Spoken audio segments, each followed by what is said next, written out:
So in this video today, I'm going to talk about fate, destiny, and free will, and how it relates to prophecy. Then I'll teach you how you can see fate, FATE, and how you can see destiny.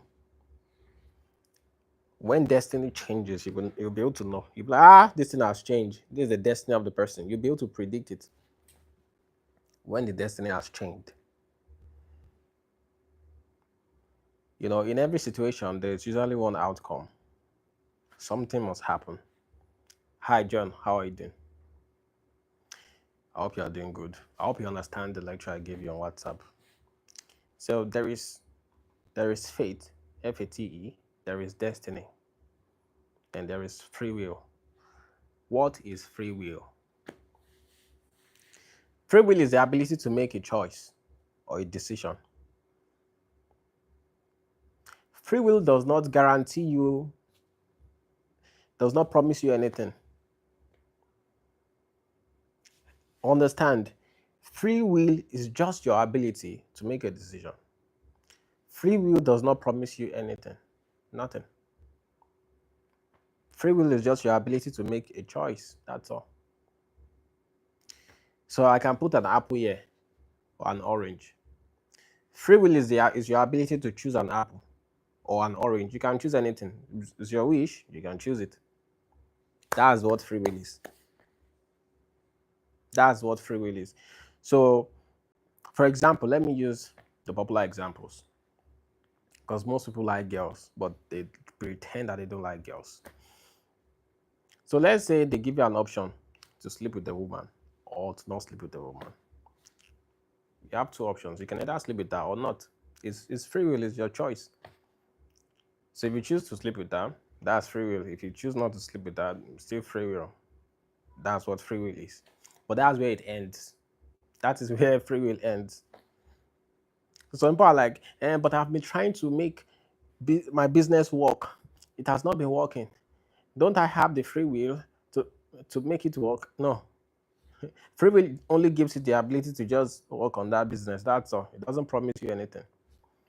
But destiny is determined by your actions. Yeah, destiny is determined by your action. So now they tell you, don't sleep with this, don't have sex or have sex. You have two options. You can either sleep with this girl or choose not to sleep with her. It's your choice. So if you sleep with her, you might get infected. So now you've chosen your destiny. Okay, nobody forced you to do these things. So if you sleep with a girl, you might get infected. She might get pregnant, and once you get pregnant, a child will be born, and you might get married to her, or she might become a single mother. Many things can happen. Many things can happen from just that one decision. Then it becomes your destiny. Then you'll be like, wow. Then another lady comes again, you impregnate her again. Then now you have two baby mothers, baby mamas.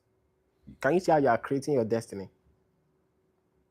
You could have said, oh no, I don't want to sleep with a girl, and you remain single. You can remain childless if you wish. You can even remain childless till age 90. It's your choice. That's, your destiny. But the destiny was created based on your choices, your free will. So there is nothing like guaranteed prophecy, like, oh, it's going to happen. Not really.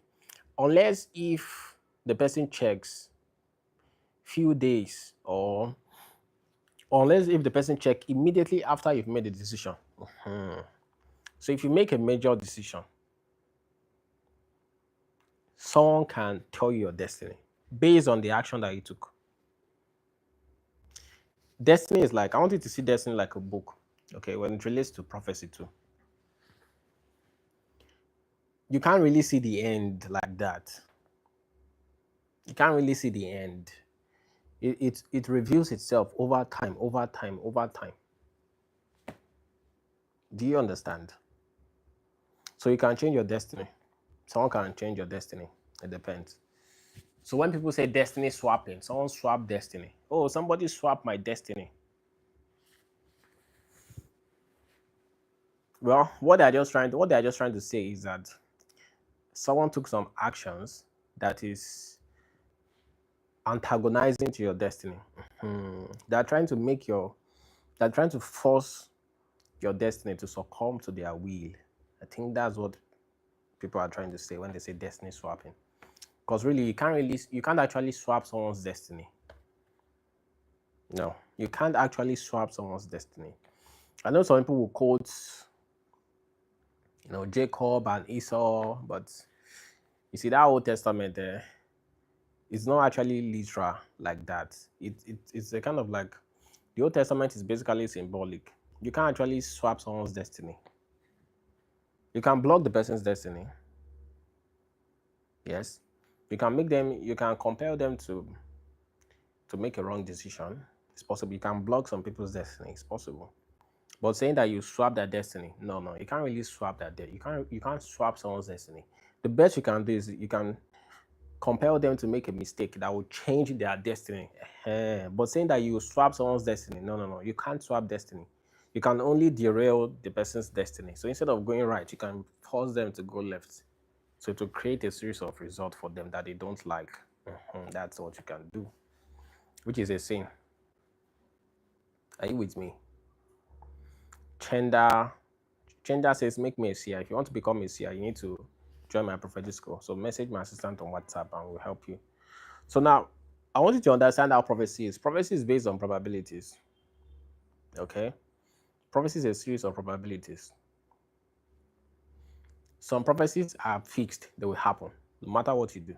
Because you've done something, so you can't change again. You've done something. For example, now, if you commit murder, you forget it, you are going to jail. You are going to jail. You are going to prison. So you've sealed your destiny.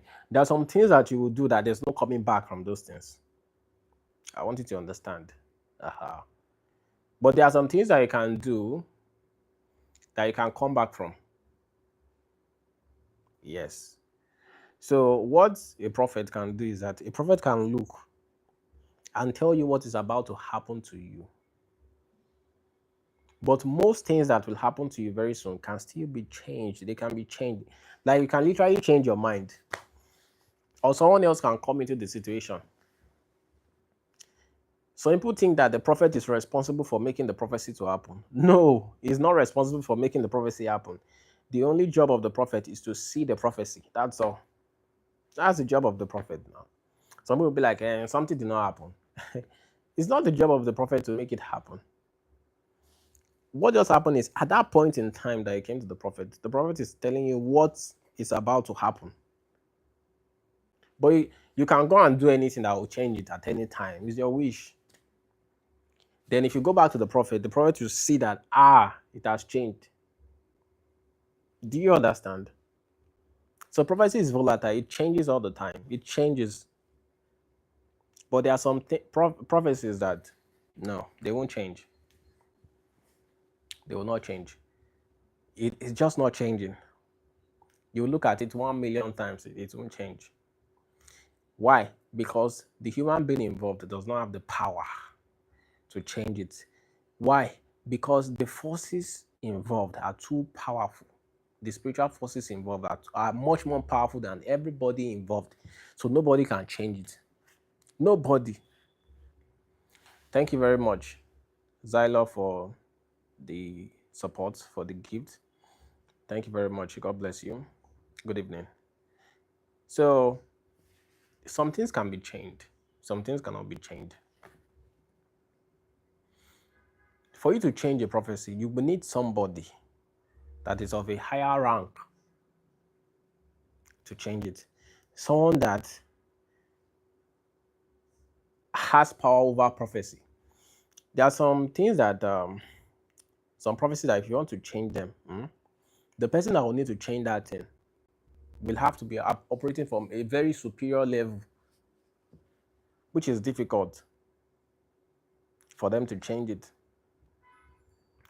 To change prophecy, sometimes you would need supernatural forces to come into play. Beyond your own, you need to ask for help from supernatural beings. Some things are just beyond free will, free will, free will. And you can even meet supernatural beings and they will tell you that they can't do anything about it. Yes. Even the supernatural being will tell you that, I can't do this one. No.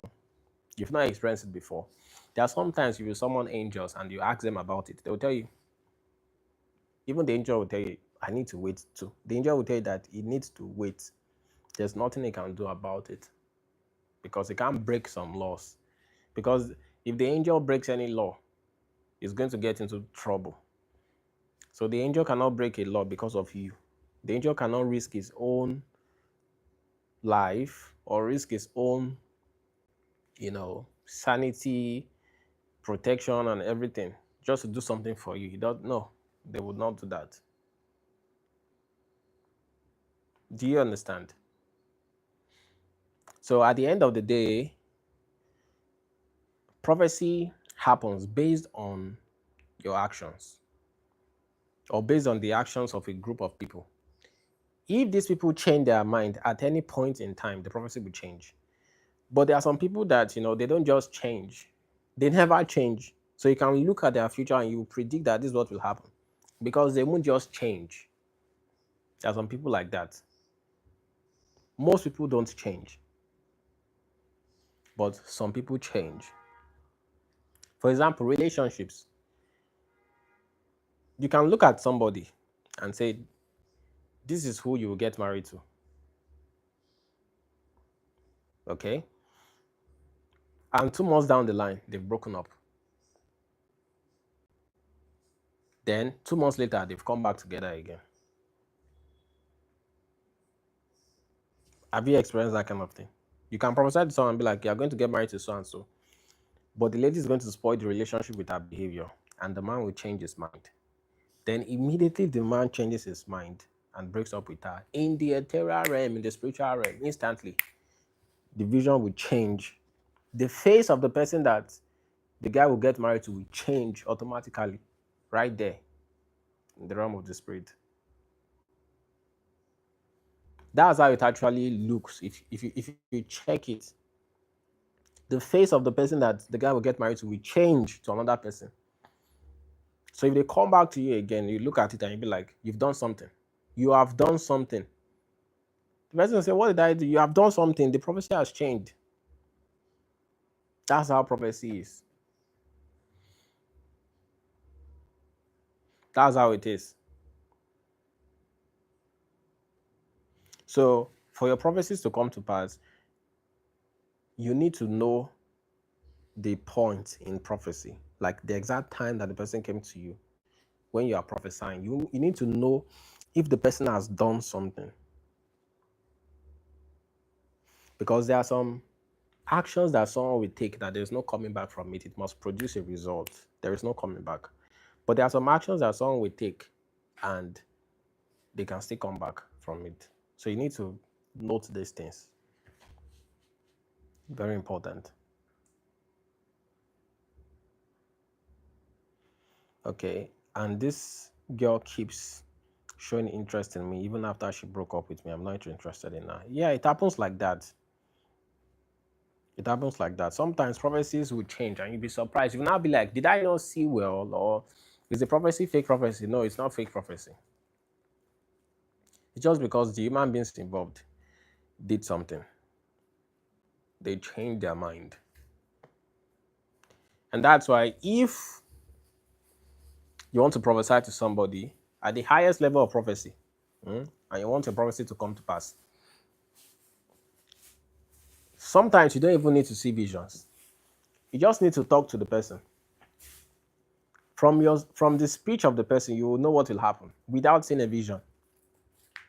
I'm going to give you that tip today on this live session so that you can learn how to prophesy and make sure that your prophecies come to pass. Because if your prophecies don't come to pass, it's going to create... I prophesy to thousands of people, so I know these things. People don't understand. They always think that prophecy must come to pass. So they won't want to understand that, Maybe prophecies can change. So you need to make sure that whenever you prophesy to people, it happens. Okay? It happens. So what you will do is this. Whenever you prophesy to somebody, you need to understand that the fulfillment of that prophecy relies on them.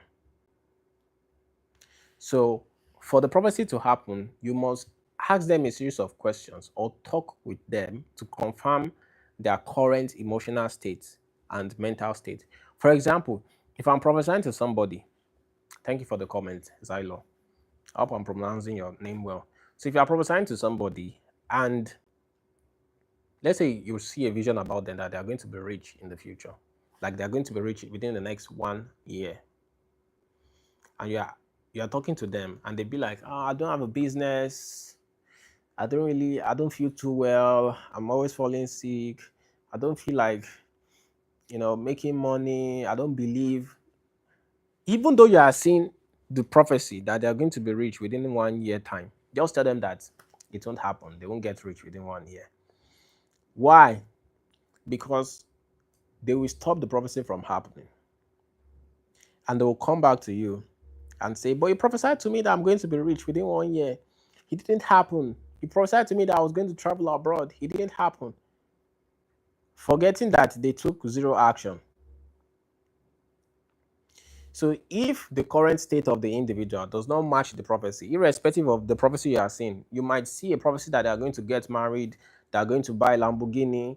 As long as the person in front of you does not have faith, the person in front of you does not have belief, and they don't want to take action, the prophecy will not happen. You should know this. This is masters in prophecy. It's not PhD in prophecy, but it's masters in prophecy. So people that have BSc in prophecy will be like, I saw the vision, it's going to happen. It must happen. They have BSc in prophecy. They will describe the vision to you. This is just BSc in prophecy. They've not reached master's level in prophecy. They've not even gotten to PhD in prophecy. But someone that has experience, that at least has, masters in prophecy, even though he has seen that the prophecy is going to happen in the realm of the spirit, but the person in front of him does not have faith and belief, he will say, it won't happen.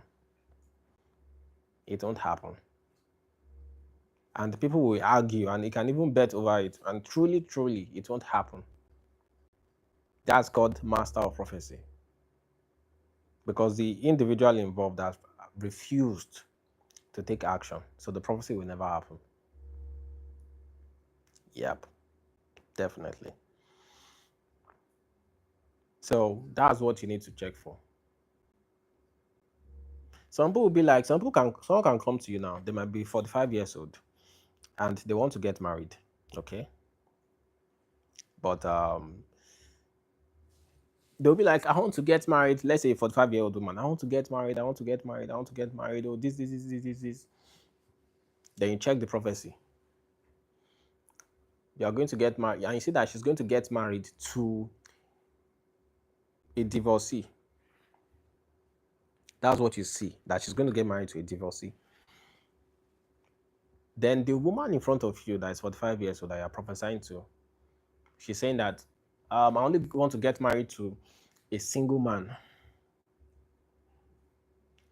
Even though you are seeing that she's going to get married to a divorcee, you must know that the prophecy will never happen. Why? Because the person in front of you is saying that she doesn't want to get married to a divorcee. She only wants to get married to a single person. So when she meets that divorcee, she will refuse the divorcee. She will say she's not interested. Boom, the prophecy will not happen. Even though they will meet. They will meet though. They will meet. But the prophecy will not happen. They will never get married. And this is what you need to understand, especially for those of you that charge, because I used to charge back then $1,000 for my sessions. So I prophesied to many people. I charged like 1.5. Even then, people like 45 years old, 60 years old, they still want to get married. People want to make like $10,000 per month in their business and things like that. So I've been studying this thing for so long, and now see that okay, this is how it actually happens.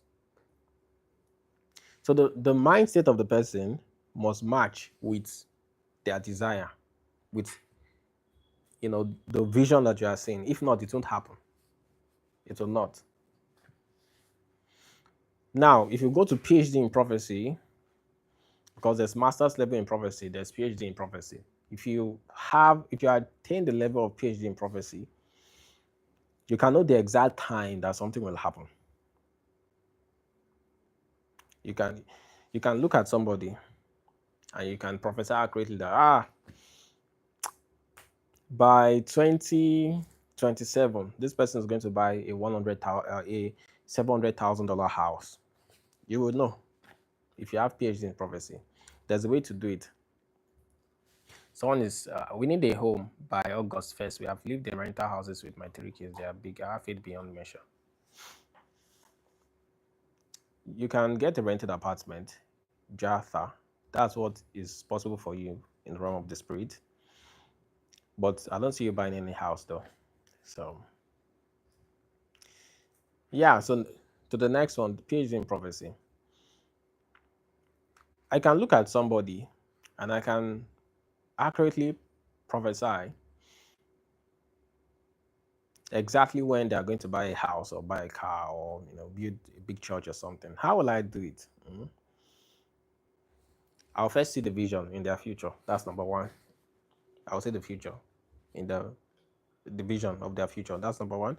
Number two, I'm going to check the current state of the individual, their current spiritual state, and their mental state and emotional state. Then number three, this PhD in prophecy that I'm teaching you, if you want to learn how to prophesy, you can join my one-on-one mentorship or impartation. I'll teach you all these things. Just message my assistant. Then number three, you are going to check how volatile they are. So you are basically going to check how easy it is for them to change their mind. You need to search up the history, okay, of the things of how they change their mind. You need to check it. So you will also be able to track the different times that this person is going to change their mind, because there's something called yearly cycles where people change their mind. If you know astrology, you understand something called Mercury retrograde. During the periods of Mercury retrograde, people change their mind. People exes come back. People repeat patterns. So if you can know how easy it is, how volatile someone is when it comes to temptation, you can easily predict what will happen to them. If you have a history, this thing, I don't know how I can explain this thing to you that you understand. But it's advanced level of prophecy. Why? Because you are going to create a series of search programs in your mind. This is like a mental technology, a series of search programs of the different things that the person has done in the past. You won't tell the person. The information is just for you. You are going to do a search on them, the times that they've been tempted, how they felt for those temptations. Okay. You won't tell them, obviously, but you get a search history of the different times they've been tempted and the different times they change their mind. So you can create a statistics for them, like a percentage of how prone they are to making some certain decisions or not. Then you're going to use it to draw, it's just like you're plotting a graph or something, okay? So when you are done with the graph, it is going to give you pinpoint exact time and month that something is going to happen to somebody, or a range of 3 months, within 3 months, when something is going to happen to the person, and the exact year. Let me give you an example so that you can understand. Let's say someone comes to me and they're like, "Oh, Prophet Victor, I don't have money. When am I going to be rich?" I can accurately predict when they are going to be rich. Why? Because I'll first check the vision when they will be rich. I will see the vision there. Okay. I will see the business that they will do that will make them rich, everything that they need to do to make them rich. Okay. Then I'll check their current state. How far are they from being at that level? How far are they from being the exact kind of person? Okay. To achieve that kind of result, I'll do my calculations. So the prophecy is going to give me a time, maybe like 3 years for them to achieve that kind of state. So once I know that it will take 3 years, based on the behavior and nature of the person, it will take up to 3 years for this person to reach this level, whereby they can now take action to get results. We are in 2025, right? I'll be like, okay, around 2029, this person will become rich based on my calculations. 2029. If I don't help them, if I don't teach them. But if I teach them, I'm going to shorten it. Then I'll do a calculation again. How long will it take? These things are basic prophetic stuff, but most people don't know about it. How long will it take for this person to change the course of their life if I teach them? Obviously, most people are not fast learners. Then I'll do the calculation. For some people, 1 year, 2 months. For some people, 3 months. For some people, 2 months. For some people, 6 months. So once you do that calculation, you can just plot a graph like a curve that will pinpoint the exact month and the year in the future where something will happen to the person. It's as simple as that. But it's difficult though.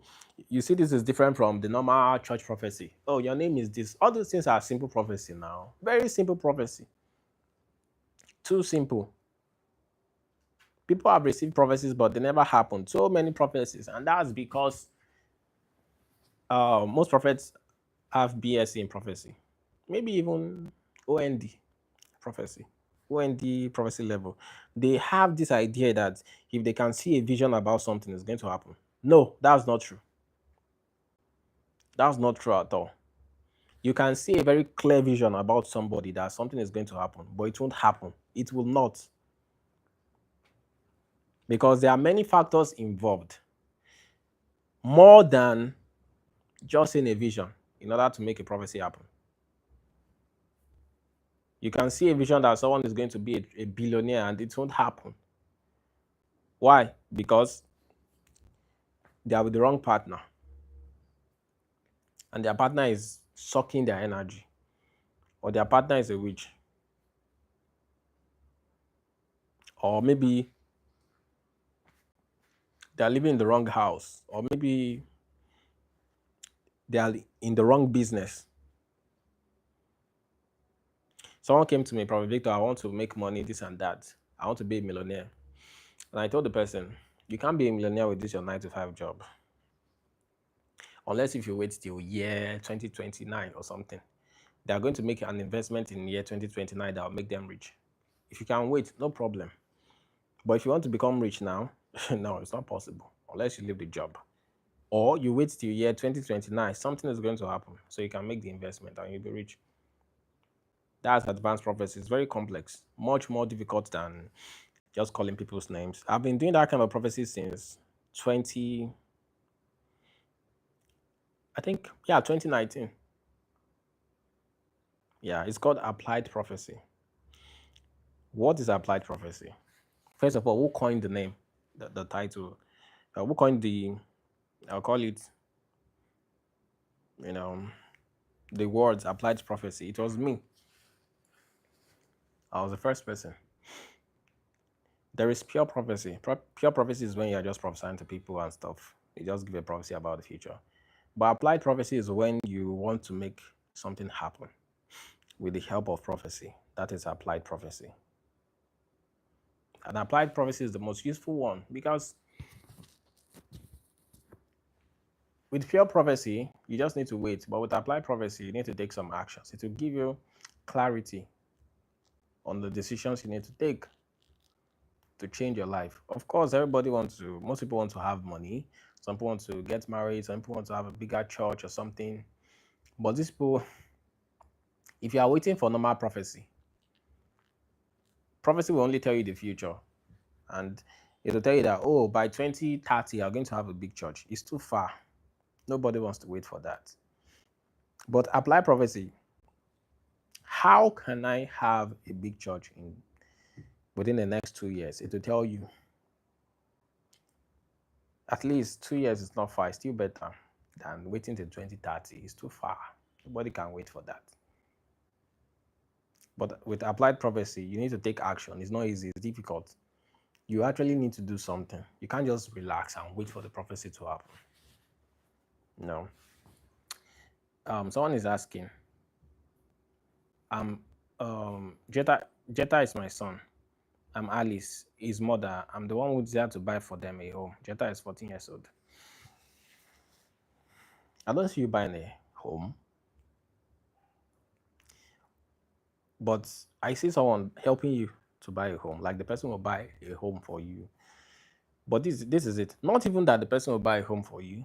The person will buy a home for themselves. A man. I can describe him like from South Africa or something. He will buy the house for himself and he wants you to live there because he would not want to give you the home. Because you feel like, why should I give you this house? You know. So yes, where while it is possible for you in the realm of the spirit, I can see it clearly that you can have a home, but it won't be fully for you. The only thing you can change there is to try to put your name on, the title, the deed. So it will be two names, your name and his name that will be there. That's it. That's the best you can get. But for someone to buy a house for you and just give it to you, no, it's not happening. And for you to buy a house for yourself with your own money, it can never happen. It's not even possible at all. Um, I'm 38 years old with two kids. Which will come first? Work of God or marriage? Work of God, of course. I think you're already doing the work of God. You're already doing the work of God. So yeah,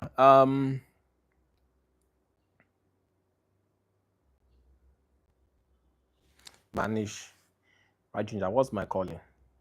Prophesy my life. You're already teaching the gospel in India, and though you are struggling a lot, okay, because even where you use,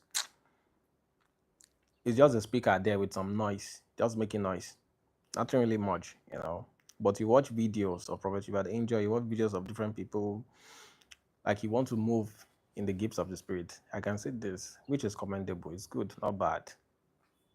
Okay. But concerning your calling, you are more of a pastor and little bit prophetic gifts. Yeah, little bit prophetic gifts. But you still have a long way to go because the places that I'm seeing you preach now, they're not really cool at all. Not really cool. Very rural area. Rural area, extremely rural. Just coming up. Well, don't worry, the grace of God is going to come upon you, though. Anyway, just have faith and belief and patience. Then your social media platforms, nothing is basically happening there. You need to work on that.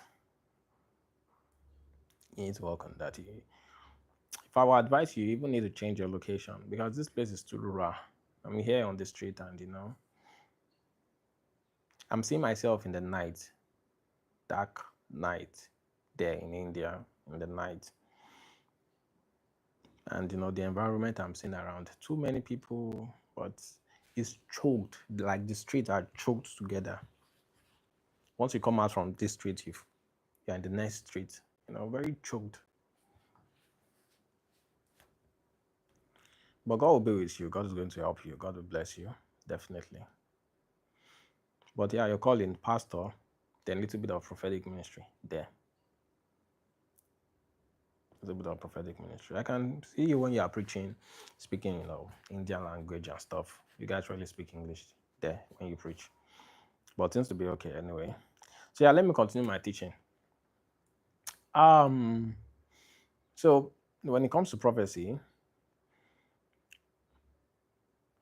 faith cannot be changed.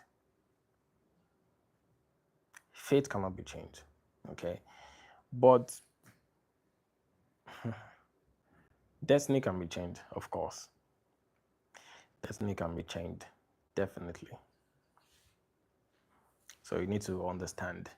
Now I'm going to teach you how to see destiny, and I'm going to teach you how to see faith too. Okay. It works with using your spiritual eyes. So, like I explained in my videos, the spiritual eyes is what you use to prophesy. Most of the time, you use your spiritual eyes to prophesy. You see some images, you travel in the realm of the spirit. But to me, when I prophesy, I use something called a thought form. That's what I use. So there are different ways people prophesy. Some beginners use something called astral tube, like a spiritual tube. So if you look at it spiritually, it's like a tube is coming out from their spiritual eyes, like a circle. But they can only see little. That's for beginners. It's like a spiritual tube. But some people, they use a thought form. A thought form is like a spiritual body that you created. So you enter into it and you use it to see 360 degree. But you did very fast. That's what advanced people used to prophesy. To see the future and all those kind of things, or the past, anything. Whereas some people, they just use their third eye, their spiritual eyes, and but it sees in 180 degree. It sees in 180 degree. Mhm.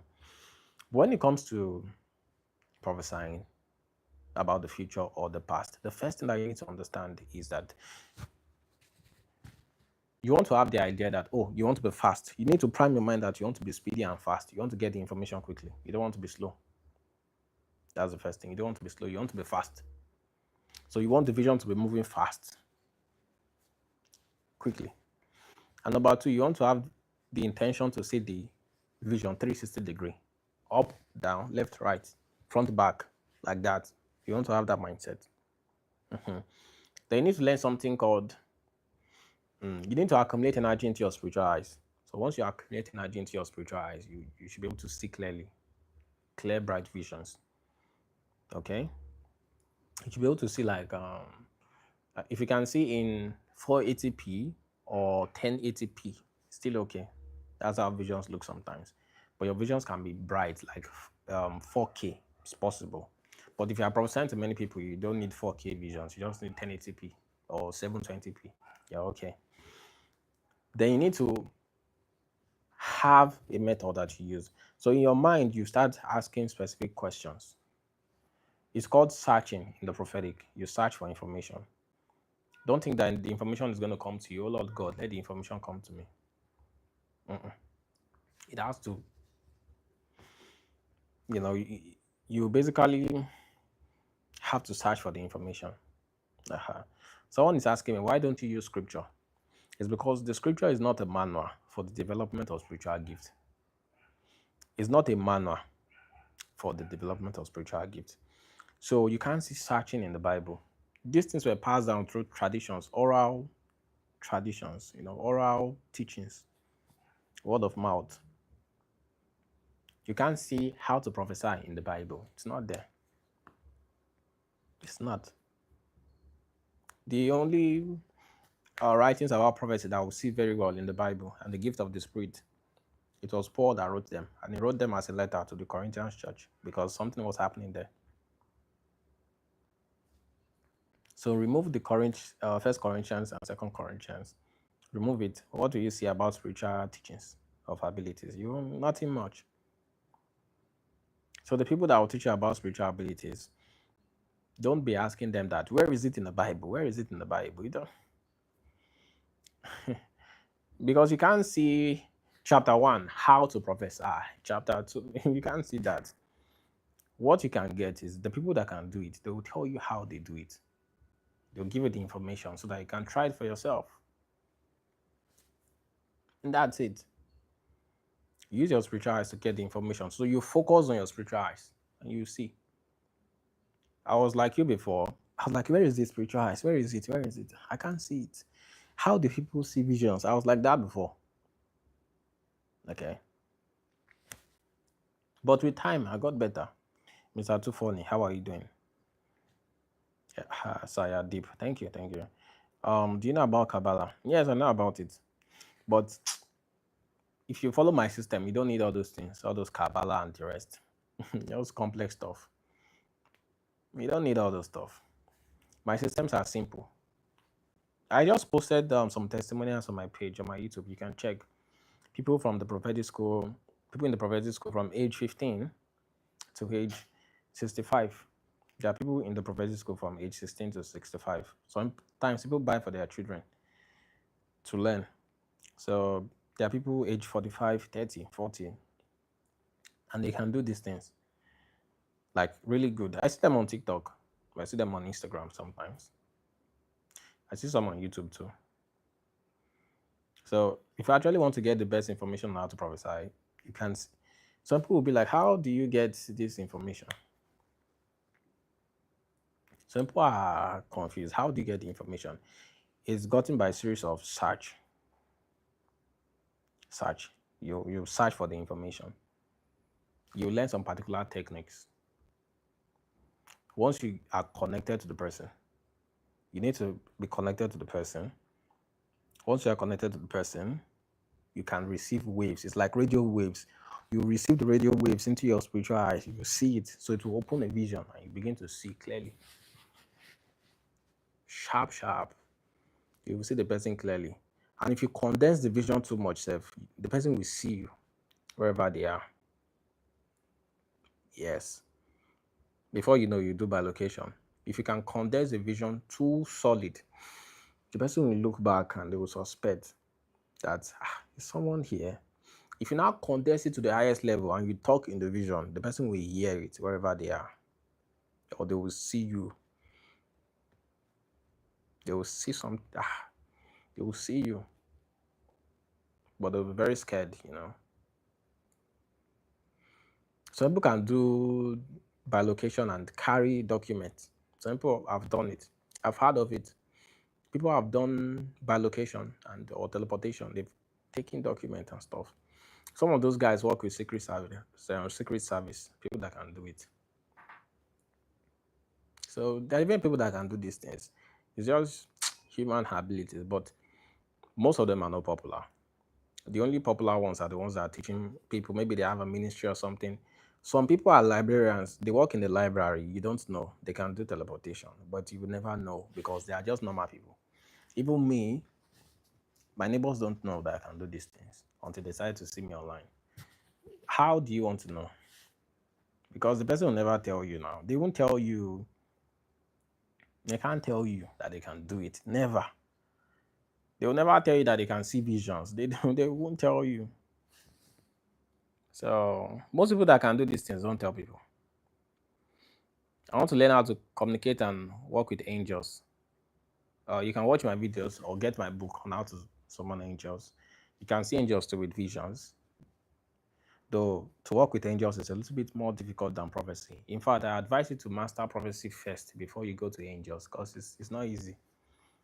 Prophet, I bought your book and started visualization meditation. These days, when I look at something and turn around, I will see a miniature version of the thing. My problem is that I can't enlarge it. If you want to enlarge it, you need to work on your mind and believe that it's possible to enlarge the object or the vision. You must believe first before you can do it. So if you believe that you can enlarge the vision, it will become big. Like me, I can visualize an apple. Yeah, if your spiritual eyes are open, you can see the apple here. I can imagine a red apple or a blue apple. Now, I've never seen a blue apple before, but because of my visualization powers, I can visualize a blue apple and I can expect it to be big. I can visualize it to be big. So, hi, Prophet, I'm 44 and not yet married. Do you want to get married? I can pray for you. Prophet, is photography my calling? Let me help you check. Concerning you, I'm not seeing photography. You know what I'm seeing? I'm seeing you with a laptop in the night and you are pressing that laptop. And you are doing some this document stuff. You know, these Google Slide and all those things, those kind of things. So I'm asking the angel now in the vision, like, what should you do that will actually make you good money? Okay. Because the photography stuff, the angel is shaking his head and it's like, this is not going to make you the highest amount of money because your clients are actually abroad. The people that you should be working with are abroad. You're going to help them with some documents, you know, designs, basically, some designs. The people that you should work with are actually abroad. You should help them with designs, not really the photography. The photography is just because of your environment. So maybe that's why you chose that. But you should be working on designs basically. And if you can follow that path, of course, you make a lot of money. Um, how can I get your book? If you want to get my book, go to my YouTube. You'll see a link there. Either you see a link, you click it, you get the book, or you go to this thing, how do they call it? You'll see my WhatsApp number there, my assistant WhatsApp number. You can message. You see why prophecy is good. With prophecy, you won't guess. Should I do photography? Should I? Because you know that photography will not make you any money. But with the designs, working with people, your clients are abroad now. You become a millionaire. But without prophecy, you won't know. You can never know.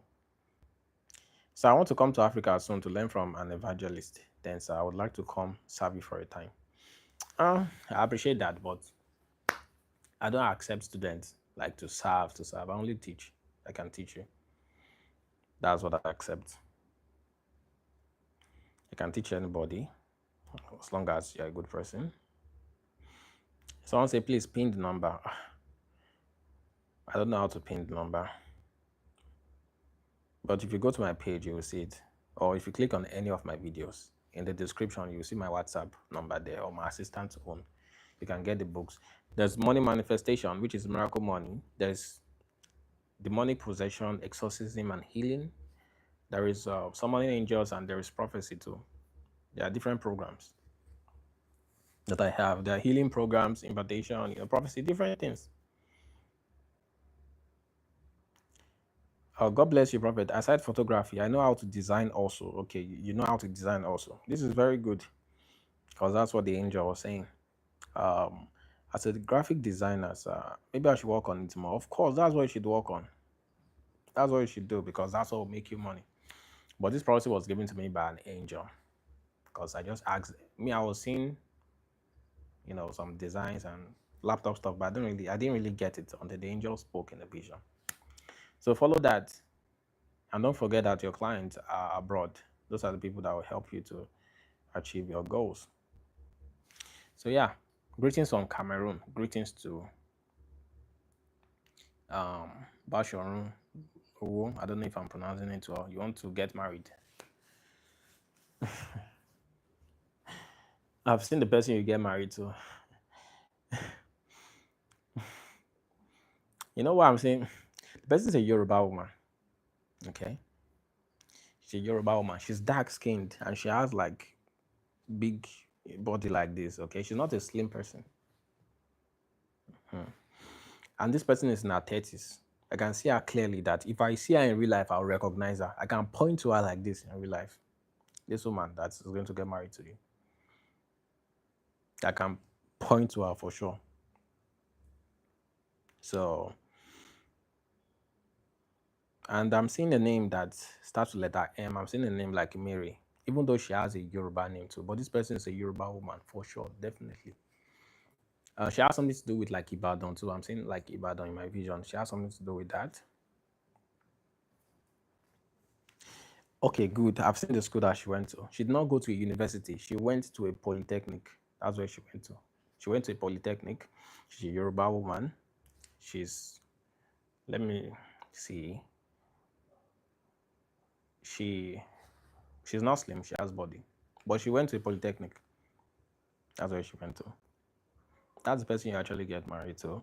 But something is blocking your. There has to be something blocking it anyway. But relationship prophecies are a little bit complex. You should be married by now. So that means there is something in the astral dimension blocking it, obviously. So that thing has to be removed. And if it's not removed, it will delay you seriously. Because to me, I'm sensing if you're not married by now, it has to be some sort of like astral effect. Something is blocking it then. Because it's something that should have happened.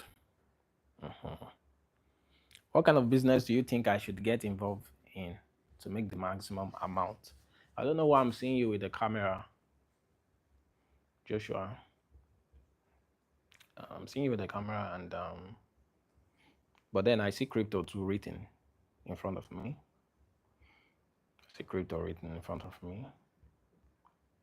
Okay, and I see online coaching. Online coaching, crypto.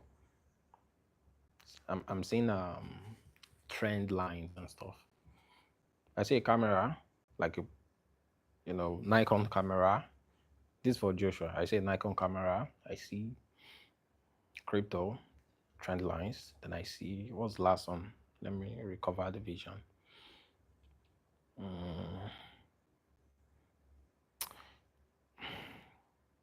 You can reverse the this video. I mentioned it. I'm trying to recover the vision. What is that I saw you doing again? Online coaching. Yes, I've seen the vision again. Online coaching. So those things, focus on it. I actually see you teaching people anyway. Like you have an online course they are selling. That kind of thing, we're able to make money. Yeah. Yeah, Egbenu, yeah. Online coaching. So, John, what's the best thing or part for me to start making good money? John, you go to disturb. But yeah, you're already on the right path. Actually, you're on the right path. Though you write some books in the future. You, John, you write some books in the future, and the debts you have will be paid. That's certain. Those debts cannot stop you. All those debts that you owe, it's not possible. They can't actually stop you. Okay. Then you very soon you start to teach people some things.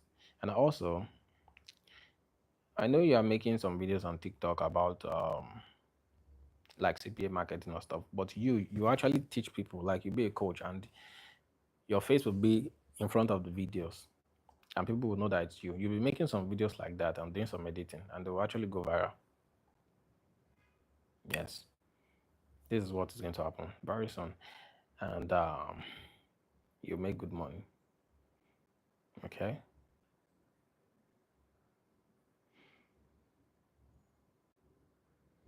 So Ben BG, how are you?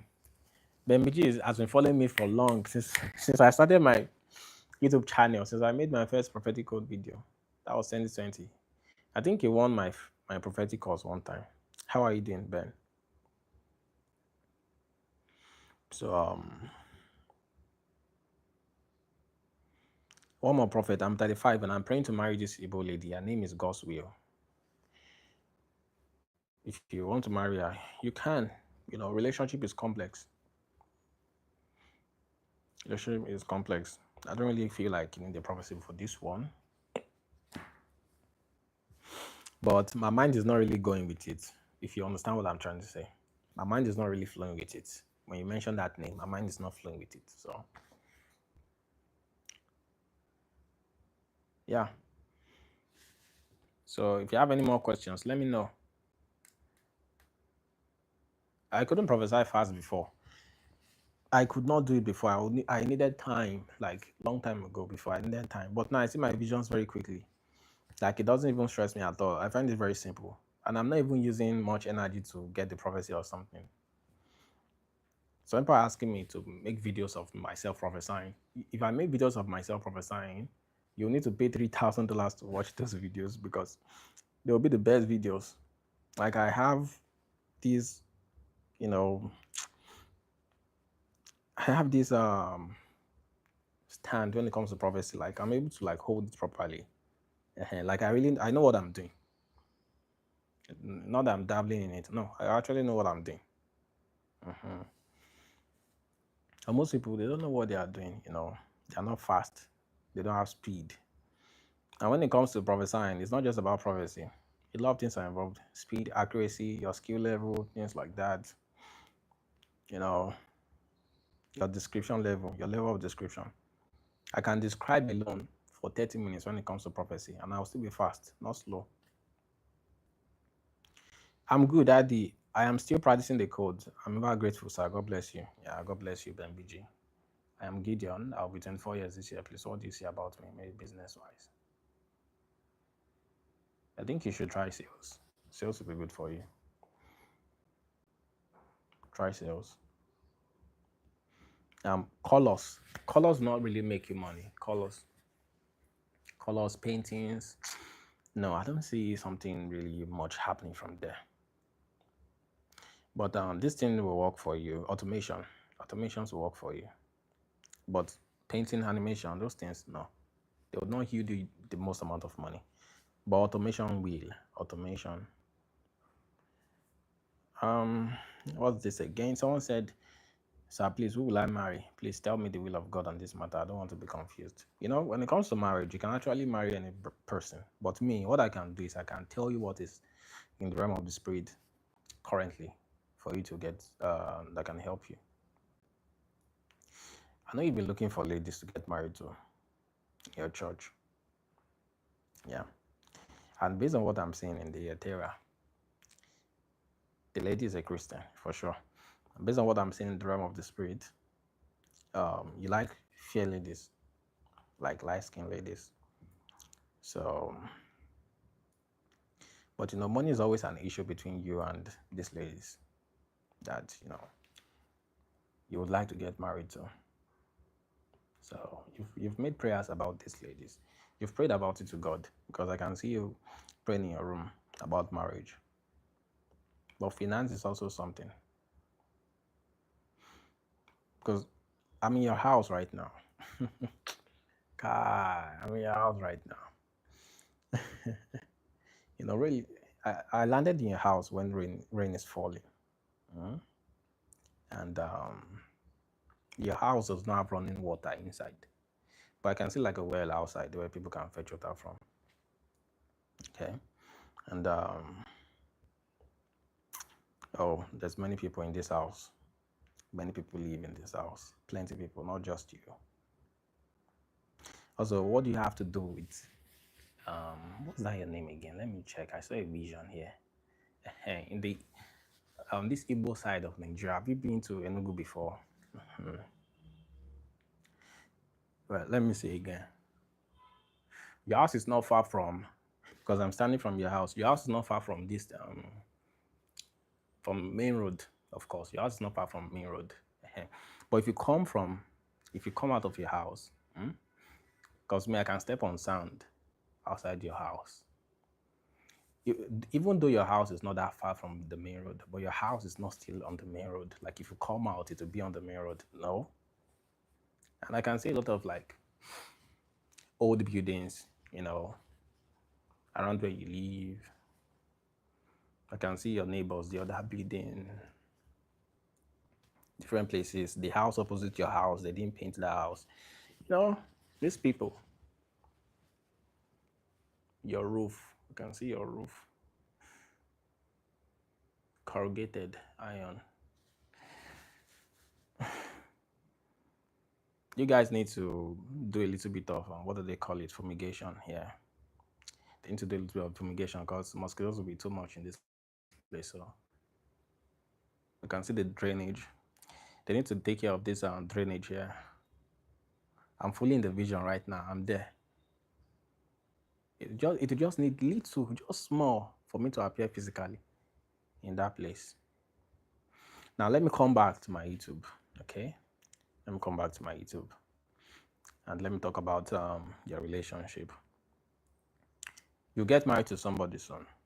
God is going to bring someone to you that will love you, that will not ask for too much money, that will not be expecting too much money. But I want you to know one thing. It will not be the person that you expect. Okay? But you have to take it. Why? Because if you go ahead and marry somebody that loves money too much, it's going to be a problem because there's going to be a lot of fight and a lot of different things. So, but all will be well anyway. I can see you reading your Bible. Don't worry. God is going to bless you because what I see right now is you need financial prosperity. Seriously. You need a lot of financial prosperity. So, Egbenu favor, they say lol. Of course, when I say I'm in your house right now and I smile, it's because I see the vision clearly.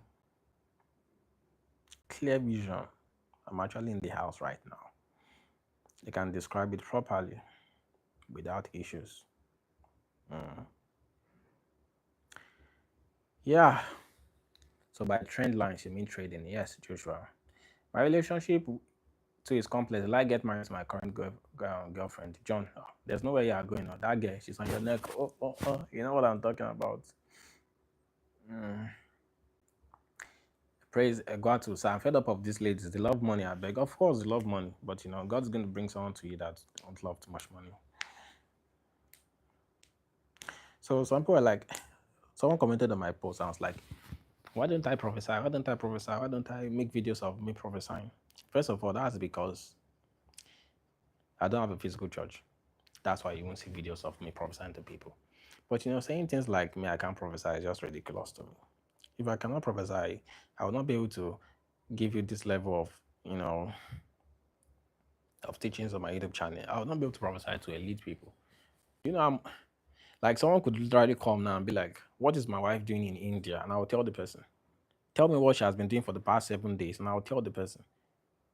And some feel like, "Oh, I can't prophesy or something." That's a lie.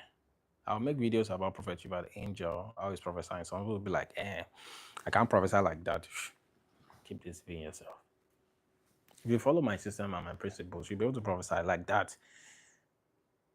When it comes to prophecy, once you can master it, you've mastered it. So it's not really as if maybe you can't reach one person's level. It doesn't really work like that. Yes, of course, someone can have more reach than you, like they can have more followers and stuff. But at the highest level, everybody prophesies the same way, basically. Mm. Everybody prophesies the same way. So, Prophet, I have the money to travel abroad, but whenever I make the move, it ends up not working out. What must I do, sir? You're not supposed to travel out now, but you're supposed to work with people abroad anyway, just like I told you. But you're not supposed to travel out now. Prophecy is good so that I can help you to check these things. You can be able to know the right things to do at the right time. Some things do not work if they are not done at the right time. Okay. Someone is asking, I mean that when I enlarge the vision, it becomes blurry, but the miniature version is really super clear. Is it because of energy? Oh, it's because your mind believes that when you enlarge a vision, it won't be clear. You have to you have to believe that and expect the vision to remain to remain clear. Like the quality should be the same, even though you expand. Egbenu Favor says you cannot be teaching prophecy since 2020 and have students that prophesy and still not prophesy. It's not possible now. This is when I'll be prophesying. It's not church. I usually say church prophecy. The prophecy me I do is not church prophecy. I hope you know. Because church prophecy is simple. I don't usually do all those church prophecy because it's too simple for me. The kind of prophecy I actually do is I want to make so and so amount. I want to make $25,000. How can I do it? I want to do this. That's the kind of prophecy I do. And these people cannot do it. Because church prophecy, it's simple. It's too simple. You get details about people, then you give them prophecy. It's smart now. Anybody can do that. Anybody can do that. As at 2019, I've been doing things like this. I want to pay my school fees. I spent the money. How can I get the money back? And the vision gave me a name of Facebook group to join. I joined the group. The vision gave me the words to type, and I typed it, and I got $500 within 2 weeks. Sharp, because my phone was stolen. I was like, okay, I need a phone now, and I need my school fees now. So the prophetic ability, you need to supply me with the information. $500, sharp, no time. This was in 2019, long time ago. Your church prophecy cannot do that because most of these prophets cannot even help their members. Even the people that are prophesying. If you see anybody that's prophesying that has some money, they most likely met me some at a particular point in their life. They most likely met me or they watch my videos. So most people just prophesy, but they can't really change something or do something. They don't have a control over the future like that. So they definitely met me. Most of the people that can prophesy now and they make good money, those people met me. Fact. Because normally people see prophecy as you prophesy and that's all. You know, they have nothing going on in their life. And they believe that they can't prophesy to themselves. Okay? Until I came and I said, you can actually prophesy to yourself. It's too simple. Anybody that says, oh, prophets cannot prophesy to themselves, they can't really prophesy. They can do grade one prophecy. They can't do hard prophecy. You know, there is mass and there is further mass. That's the same way there is prophecy, then there is further prophecy. Advanced prophecy. There is difficult prophecy. Back then in the days, we had normal mathematics and hard maths. So there is hard prophecy. So that's why when someone just comes about and be like, oh, because they prophesied one thing and it happened, they be like, oh, they are prophet. They are not. They think prophecy is calling names. Anybody can do these things. You know the number of people I've taught that can call names, call numbers, credit card pin, describe places that they've never been to before. I was the one that first started teaching people how to describe places you've never been to before. You'll be like, the ground is made with pebbles. The paint of the wall. This is the number of louvers, 12. You entered into the room. The Bluetooth is by the right. The bed is on the ground. This is the cover. We can do all those prophecy. We can. But just as some of us, we didn't, like me, I like to focus on higher things. So why will I just be making prophecy videos? And because if they even message me, I don't even have time to attend to them. All those prophecy videos attract people that want to get prophecy, that most likely don't have any money. I mean, I don't want to attract those kind of people. I want to attract people that want to learn. So that's why I don't make those videos specifically. So should I choose one of these that I will do to be a success? Yeah, you can choose any one of them. Or you can do a couple of them at once, Joshua. Okay? So that's it. Prophecy videos. Oh, your name is this, and it attracts people that want prophecy. It doesn't really attract people that want to learn how to prophesy. So that's why I don't make those videos. That's why. I know what I'm doing. I know what I'm doing. But anyway, because on TikTok, I used to prophesy all the time there. But nobody came that wanted to learn how to prophesy. Nobody. Because a pastor does not want to come and get prophecy. You know, you think a pastor will be online commenting, please prophesy to me. No, they don't do that. So that's why I don't make those prophecy videos, not because maybe I can't do them or something. Of course I can. It's too simple. When someone says, please, I have sickle cell anemia, how do I heal? Of course you can heal yourself, but to take time. I made a new video on my second YouTube channel. Check this thing. Check my post on this channel. Check the post I've made on this channel. Not the videos, the post. Click on post, community post. You will see a video that I made, how to heal yourself, how to be healed by God. Anybody can be healed. But healing, nobody can guarantee that you are going to be healed today. It doesn't really work like that. I've worked with guys that can do healing, but they can't say you'll be healed now. The healing can happen anytime, randomly. But it happens by faith, and it happens with energy. Basically, there are different kind of healing. There are some healings that will just take away your symptoms. You won't just feel any symptoms again. You'll just be fine. So, but if you can, this is how healing works. I advise people. Some people will be like, if you believe in God, why are you going to doctor? Of course you must go to doctor because it's natural healing. If a doctor can heal you, why not just go? Don't need to waste your time or do energy healing. Just go to the doctor. But if the doctor cannot do it, then you need to Shamade, God bless you. Yeah, God bless you. You need to pack the energy of God into large quantities and compress it. Then let it move and heal you like a spirit, because the spirit of God. You compress energy, you charge it with emotion, close to your body and you allow it to heal you. You give yourself dose morning, afternoon, night for days, and you'll be fine. It will activate your immune system to work properly. It works with the mind. But healing is not easy. You need to let your mind understand what is happening.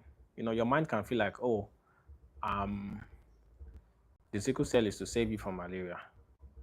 So you have to reprogram the mind that no, you don't want this, no, you want this, no, you want this. So healing could take time. Healing is all about research. People have been healed from HIV, of course, but it takes time. Most real healings take time. You see all those people on TikTok saying you are healed right now, that they heal HIV instantly. They are deceiving you. I know one now. Not even one, I know like two, three. I told him one day, I said, you are deceiving people. You can't heal HIV. He said, you can heal HIV. I said, are those people using the HIV medicine? He said, yes. I said, then the HIV medicine reduced their viral load. I know this because I studied biochemistry in school. If you are using the HIV medicine, the PEP, the PEP, you will, your count will be low. So how will you come and say you heal the person? They are using the HIV medicine. What are you telling me? That's not healing. It's not. Healing takes time. Some will be like, someone will say, I'm sick.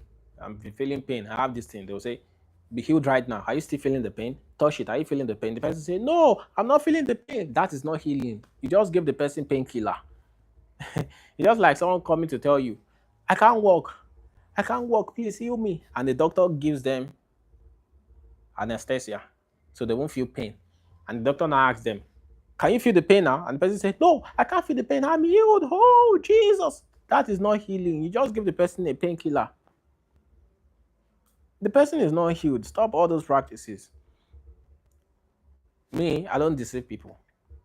If you come to me that you want to learn how to heal yourself, I will tell you it will take time. Do you accept? Because see, if there's one thing you want to know about me today, nobody can pressure me to do what I don't want to do. It's not possible. Nobody can pressure me to do wrong things. It's not possible. Nobody can pressure me to do fake prophecy because I can prophesy very well and I don't even need it. I don't need fake prophecy because I can prophesy. Fact. So all those people that I have seen doing fake prophecy online, I see many of them on TikTok. I know them. Some of them have come to this my YouTube channel in 2022 and they could not prophesy. They could not afford my courses. Suddenly they came online and started getting views. They are doing fake prophecy. I know they are doing fake prophecy. We both know that they are doing fake prophecy. And people are believing them. But I see them on TikTok. I just scroll up. That's their problem. God is going to deal with them. Some people do fake healing too. I'd be like, why are you doing this? Do you have to claim that you are one superhuman being before people believe you? Because at the end of the day, these people that are claiming that you can heal them immediately, they will come back and they will say they were not healed. It will cause a problem for you. Just tell them it's going to take time. If they agree, fine, they stay. If they don't agree, they move. Let them go to people that can deceive them. It's their choice. But me, I'll never be pressured to deceive anybody. You can't pressure me to deceive anybody. It's not possible. That's not my nature. So if you can't wait, forget about it. Forget about it. Most faith healing, get healed immediately, instantly, is fake. It's a lie. I can tell you for a fact, it's fake. It's not real. They will say, oh, the blind, I prayed for her, she can see now. It's a lie. She can't see. Because blind people can see before. Any blind person can see this. Can you see this? Can you see this? And some people say, but TB Joshua healed people. No, TB Joshua combined both. TB Joshua they were using medicine. You can confirm. The people that TB Joshua healed, they were doctors there. Doctors were treating them and they were praying for them both at the same time.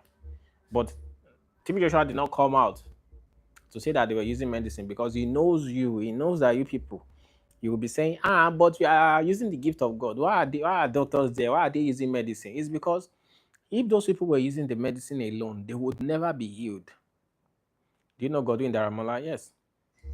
They will never be healed, but it's not my friend anymore. It was my friend before. We don't talk anymore. Okay. So, if those have you not heard of someone that is antibiotic resistant? The antibiotics will not work. But when you pray for the person, the antibiotics will start working. So you have to use both together. You have to use spiritual healing and physical healing together. You can't be like, pray for me. If it's truly the power of God, pray for me, let me be healed. Don't use medicine. It doesn't work like that. Please let me close that. It doesn't really work like that. But people are like, he has power. He has power. He healed HIV immediately. It's a lie.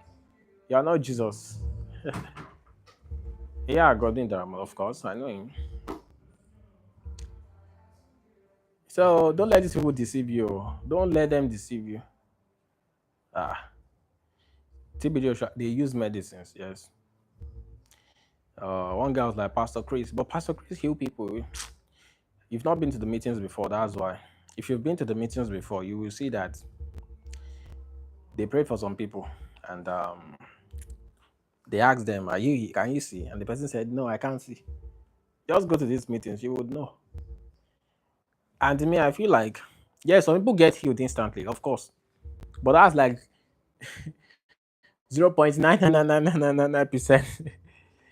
It's not even up to 1%. Yes, some people get healed immediately, instantly. Yes, it's true, we know. But it's not popular, it's not common. So you can't be using 0.99999% to be like, that's how it is. No, if you want to be genuine. Unless if you want to be deceiving people, that's when you will say, people get healed immediately. And yeah, you can come, I'll heal HIV. It's a lie. You can't. Stop deceiving people. If you tell me that you can heal them in 12 months, I can believe you. Or 6 months, I can believe you. You understand? If you say that, okay, people will be using the HIV medicine and you pray for them over a period of months, they will get healed and they will no longer need to use the HIV medicine. I can believe you. But you're saying they should not use the HIV medicine. They will die because you don't have that power. You are not Jesus. Don't let anybody deceive you. You are not Jesus. So forget.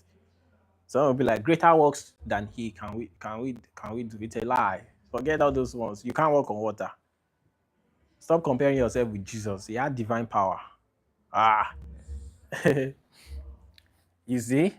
These people will always say pain, pain, pain, pain. Most healings is pain. Can it pain? Someone's healed by pain. Don't mind these people. Pain is the easiest thing to heal. Okay, don't forget. And also, someone is asking, you prayed for someone in pain. After a while, I started feeling pain at the back of my spine. It's because you laid hands on the person, so you transferred it to yourself. Is it legit, Daramola? I can't really say much about him. So, yeah, great one. So that's it. Most people are like, oh, they're healing HIV. I just laugh. It's because you don't know these people personally.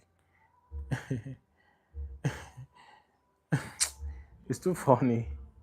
You are healing HIV. I've healed people of HIV, but I cannot come out and say you are going to be healed immediately. It was a miracle. Even I could not. I just know that I did something and it worked like randomly. So you can't be like the person can be healed all the time. You can't do that. You are risking people's lives. So if you are genuine, you would not come out and say you can heal people. Anytime you pray for them, they'll be healed. No, no, no. It doesn't work like that though. That's risky stuff. You are risking people's lives, man. So using medicine is not against the will of God. You can use medicine and pray for the person. It will work. So I hope you understand. Some will say, why using antibiotics? Don't use antibiotics if you have the power of God. So in your own mind now, you thought that when Jesus Christ was alive, he never used medicine. That's what you thought. He's always doing Superman, spiritual power. You can do normal healing now, normal physical healing. You can use medicine. If you have malaria, use malaria medication. Nothing bad in it. You only do spiritual healing when there's no other way. You get. So, Prophet, I'm a born again, but my mother is barren for 20 years. How did she give birth to you? If she's barren, Mm, tell me, oh. When you lay hands on people, you become them. No, just like you can transfer. Don't you know that you can be infected by touching people? Some people can be sick, and if you touch them, you'll be infected too. So I'm not a fan of laying on hands. When I pray for people, I don't lay hands on them. You understand? I don't like it because you can transfer, you can suck out their illness to yourself. You can be infected.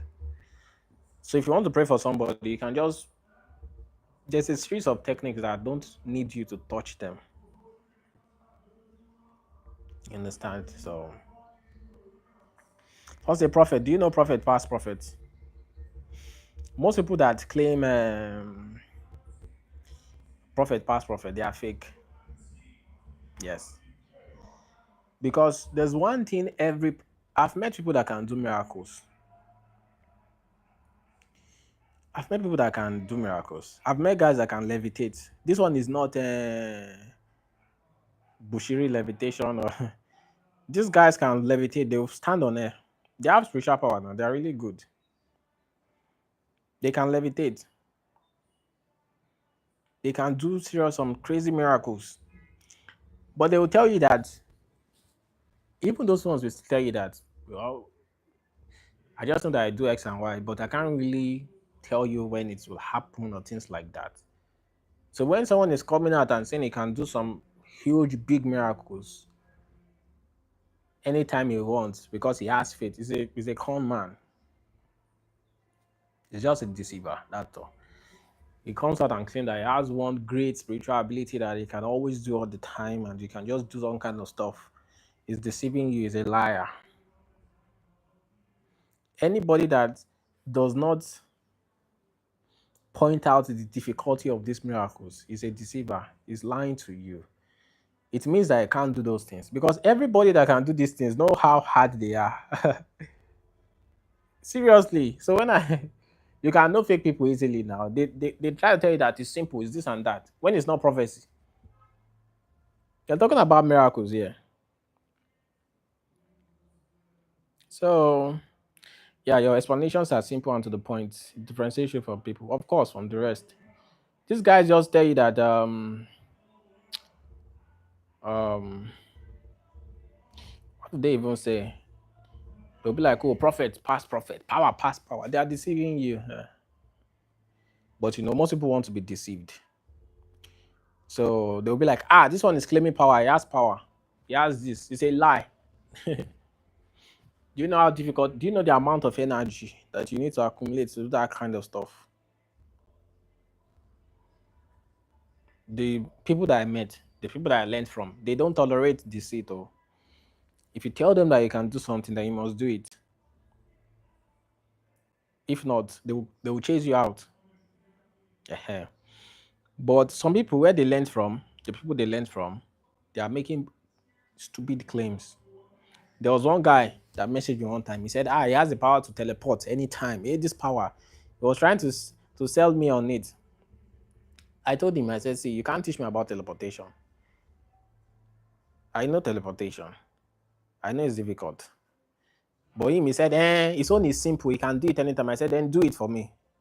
He could not do it till today. He can't. And he's on TikTok, claiming is so powerful. Claiming he can heal HIV immediately. It's just so funny to me. There's one that's claiming he can heal HIV anytime, any day. And in my presence, he was using medicine. He told me how he was using medicine. This was, a while ago. He said he tried to use faith. The faith did not work. So he had to use medicine. It's someone I know very well that he usually uses medicine because he does not actually have healing powers. But yet he's charging people to heal their HIV. I just be like, this is ridiculous. It's even criminal at this point because it's just crazy to me. And many preachers do this. They are risking people's life on faith. This is wrong.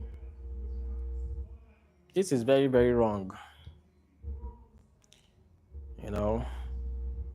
So, but most people, they want to believe in all those kind of things. Power, power, power, power.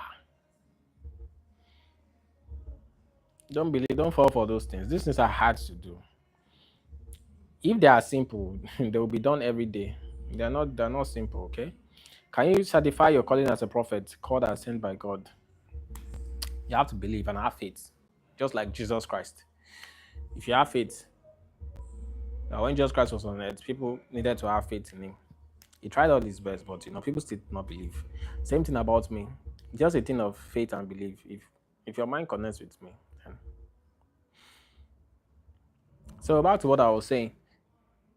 Um, I like your sincerity in teaching truth of the prophetic. Of course, when it comes to miracles that they are not easy to perform. Now, even when it comes to raising the dead, the best you can only raise someone that you know the person died for just 3 days. That's all. Once it passed 3 days, that's the end. Brother, brother Juna, I answered your question already. So you can't just be like most people that claim they raised the dead. The person just fainted. The person fainted. So the person was not actually dead. People try to claim miracles. They did this, did this, you know, and I'm tired of them. Tired, stories, mouth. They want to claim power so that people will see them as. You don't need all these things. You don't need all these things. You don't need to say things that you can't do. There's one other guy too. Okay. He came to me one time and he said he has one power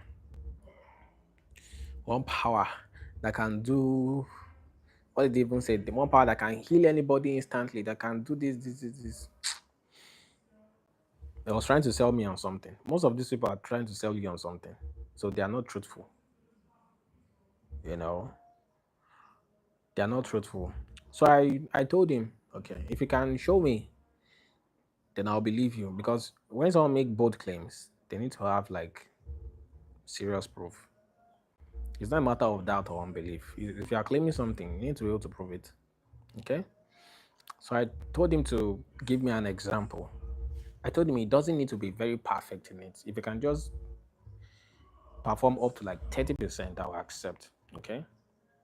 If you can, out of 10 people, if you can heal 3 instantly, and we can confirm, I'll believe. He could not do it. He couldn't. Nobody was healed. None. Nobody. And these guys keep on hiding behind faith, faith, faith, faith. They read books. They just want to believe. Self-delusion. I call it spiritual psychosis. Because when Jesus Christ did his own miracles on earth, they were real miracles.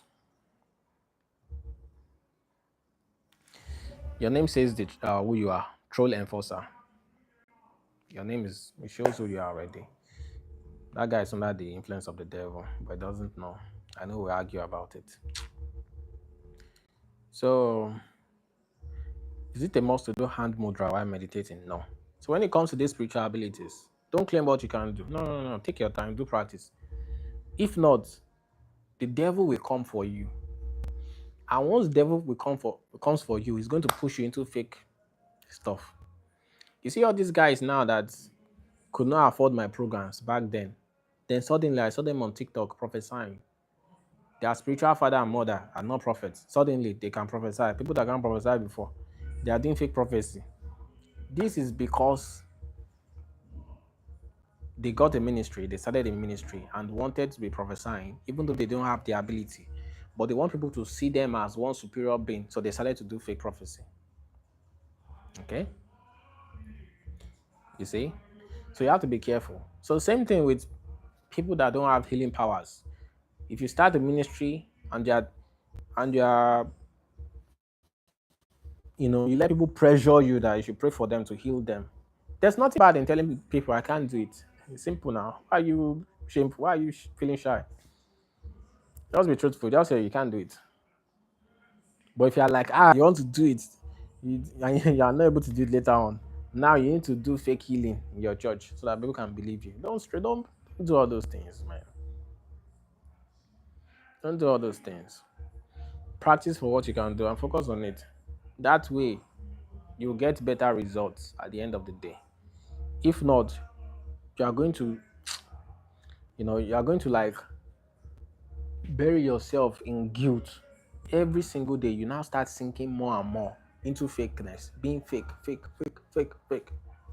And if the devil now wants to finish you, the devil will now make your church so big that you won't be able to stop that fake prophecy and fake healings you are doing. So you need to be careful because you are going to get judged for deceiving people intentionally.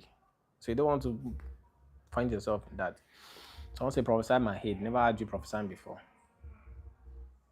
Prophesying your age is not prophecy. Prophecy is about the future. And if I want to prophesy to you, I will choose what I want to prophesy about, right? That's how prophecy works. Those people that usually go online and say, prophesy my age. It's just like someone that this person. Do you know who first started that? It's the devil. The devil was like, if you are the son of God, turn this stone to bread. It's simple now. Turn this stone to bread if you are the son of God. What's the second one? If you are the son of God, jump from this pinnacle. They even quoted scriptures. Jump from the top of this pinnacle. For will put his angels charge over you. And Jesus Christ said, what? Do not test the Lord your God. If you want me to prophesy to you, don't come with the approach of, if you are this, do this. Because I would never do it. If you are a prophet, prophesy my age. If you are a prophet, tell me my name now. I don't play those games of the devil. If I want to prophesy to you, I'll choose what I want to prophesy about. And I'll give you the information that I wish to give. I hope you understand. So, if you have any questions, let me know. I'll soon be going offline. Of course, we don't prove to anybody. Anyway, Zylo, concerning you,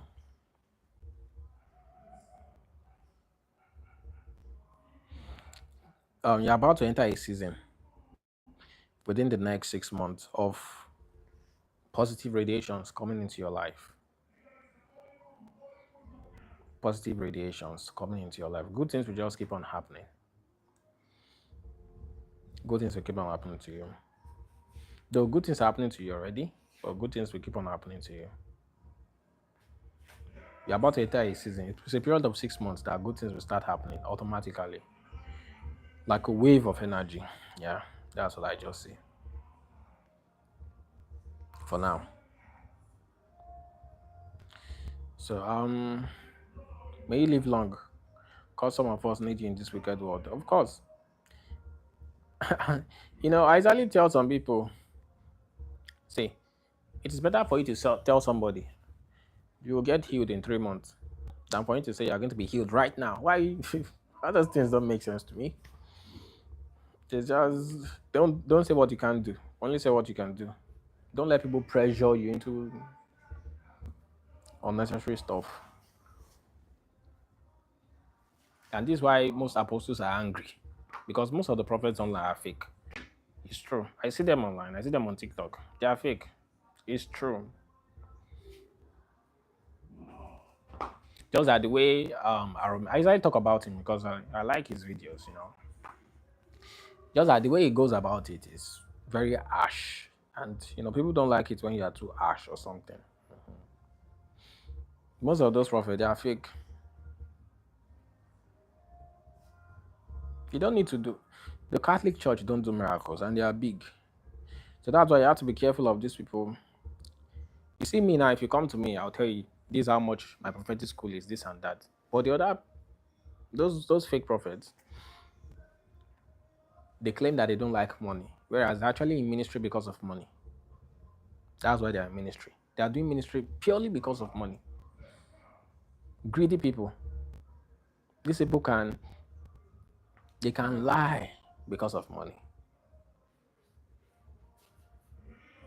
It's better for your weakness to be something else in ministry than for your weakness to be money. Because if your weakness is money in ministry, you would do anything just to make money. Most of these people doing ministry is because they want money. They see that they are going to become rich or something. Deep down in their hearts, they would never admit They'll be like, oh no, I just want to serve God. I just want to prophesy so I can serve God. It's a lie. They are lying.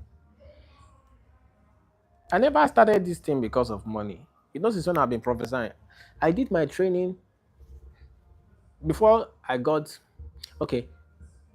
I've been doing spiritual training since 20 I think that should be 2011, right? Hmm. No interest in money. I never asked anybody for money. So I kept on doing training till like 2016. I kept on doing my training. I was just reading books. I never had interest in making any money. Then in 2018, someone offered me money. And I said, okay. I never thought it in my mind that I want to make money. The person offered since many years. 2019, so people offered me money. Do you know how many years I used for my training? I used up to like 8 years to do my training. I spent almost 8 years to learn how to prophesy without looking for money. But these people, they have no spiritual gift, nothing, and they jump into ministry without spiritual gifts. Now tell me how you won't do fake stuff when you don't have any spiritual ability. And they want to be like, you know what they will now do? They now want to force God to give them a spiritual ability within 2 days. You can't do that. You can't. So, and since they can't force God to give them a spiritual abilities within 2 days, they start deceiving people and lying. Fake prophecy. Well, they put themselves in that problem because they started too early. They started very. You should practice very very well before you to have these abilities. Before you think of preaching to people, like you want to have a church and you are teaching people or something. No, no, no. You must have those abilities first. If not, you are not qualified. You are not qualified. You are not qualified because you can't give anything to people. And what happens? They start chasing money. They start looking for money. So they'll be like, I need to be able to prophesy. I need to be able to do healing, but I can't do it. They start doing fake. But anyway, God will judge them at the end of the day. So, yeah, we don't need CGOs, truly. That's true. I'm just sorry for those people that are doing fake stuff because by the time their judgment comes, and they are never patient, learn this thing for a few years, get this thing very, very well. But no, they won't. They'll have it. Well, they're on their own, not them savvy. That's their problem. I started prophesying in 2023, but I desired details and accuracy. Of course, watch my videos, you get it, okay? The woman who touched the hem of garments. If it happens to a normal person and you heal them by touching, does it make you weak physically? You can feel the energy leaving you if you heal someone physically. It's possible. Because the energy will move from your spiritual body. You feel it. But people need to understand that they are not Jesus. Many teachings out there right now. People choose what they want to believe. They'll believe that this scripture says that we can heal people because we just believe. It's a lie. Don't believe these people. But the Bible says, this sign shall follow them that believe. It doesn't work like that. It doesn't work like that. You need to be trained. If you're not trained, you can't do anything.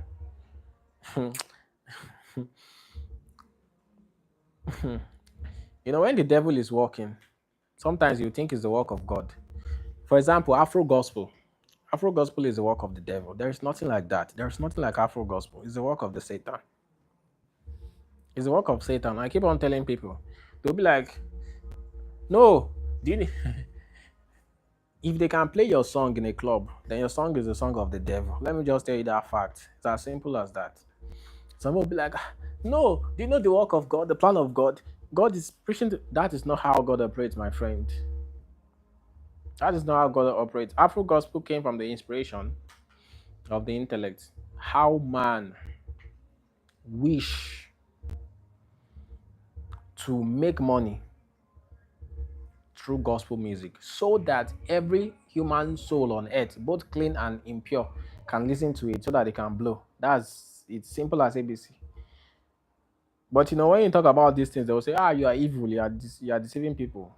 KCNA is deceiving people. KCNA is not deceiving people. KCNA talked one time about how a minister of the gospel went to a place, and as he was about to preach concerning the Yahoo boys in the church.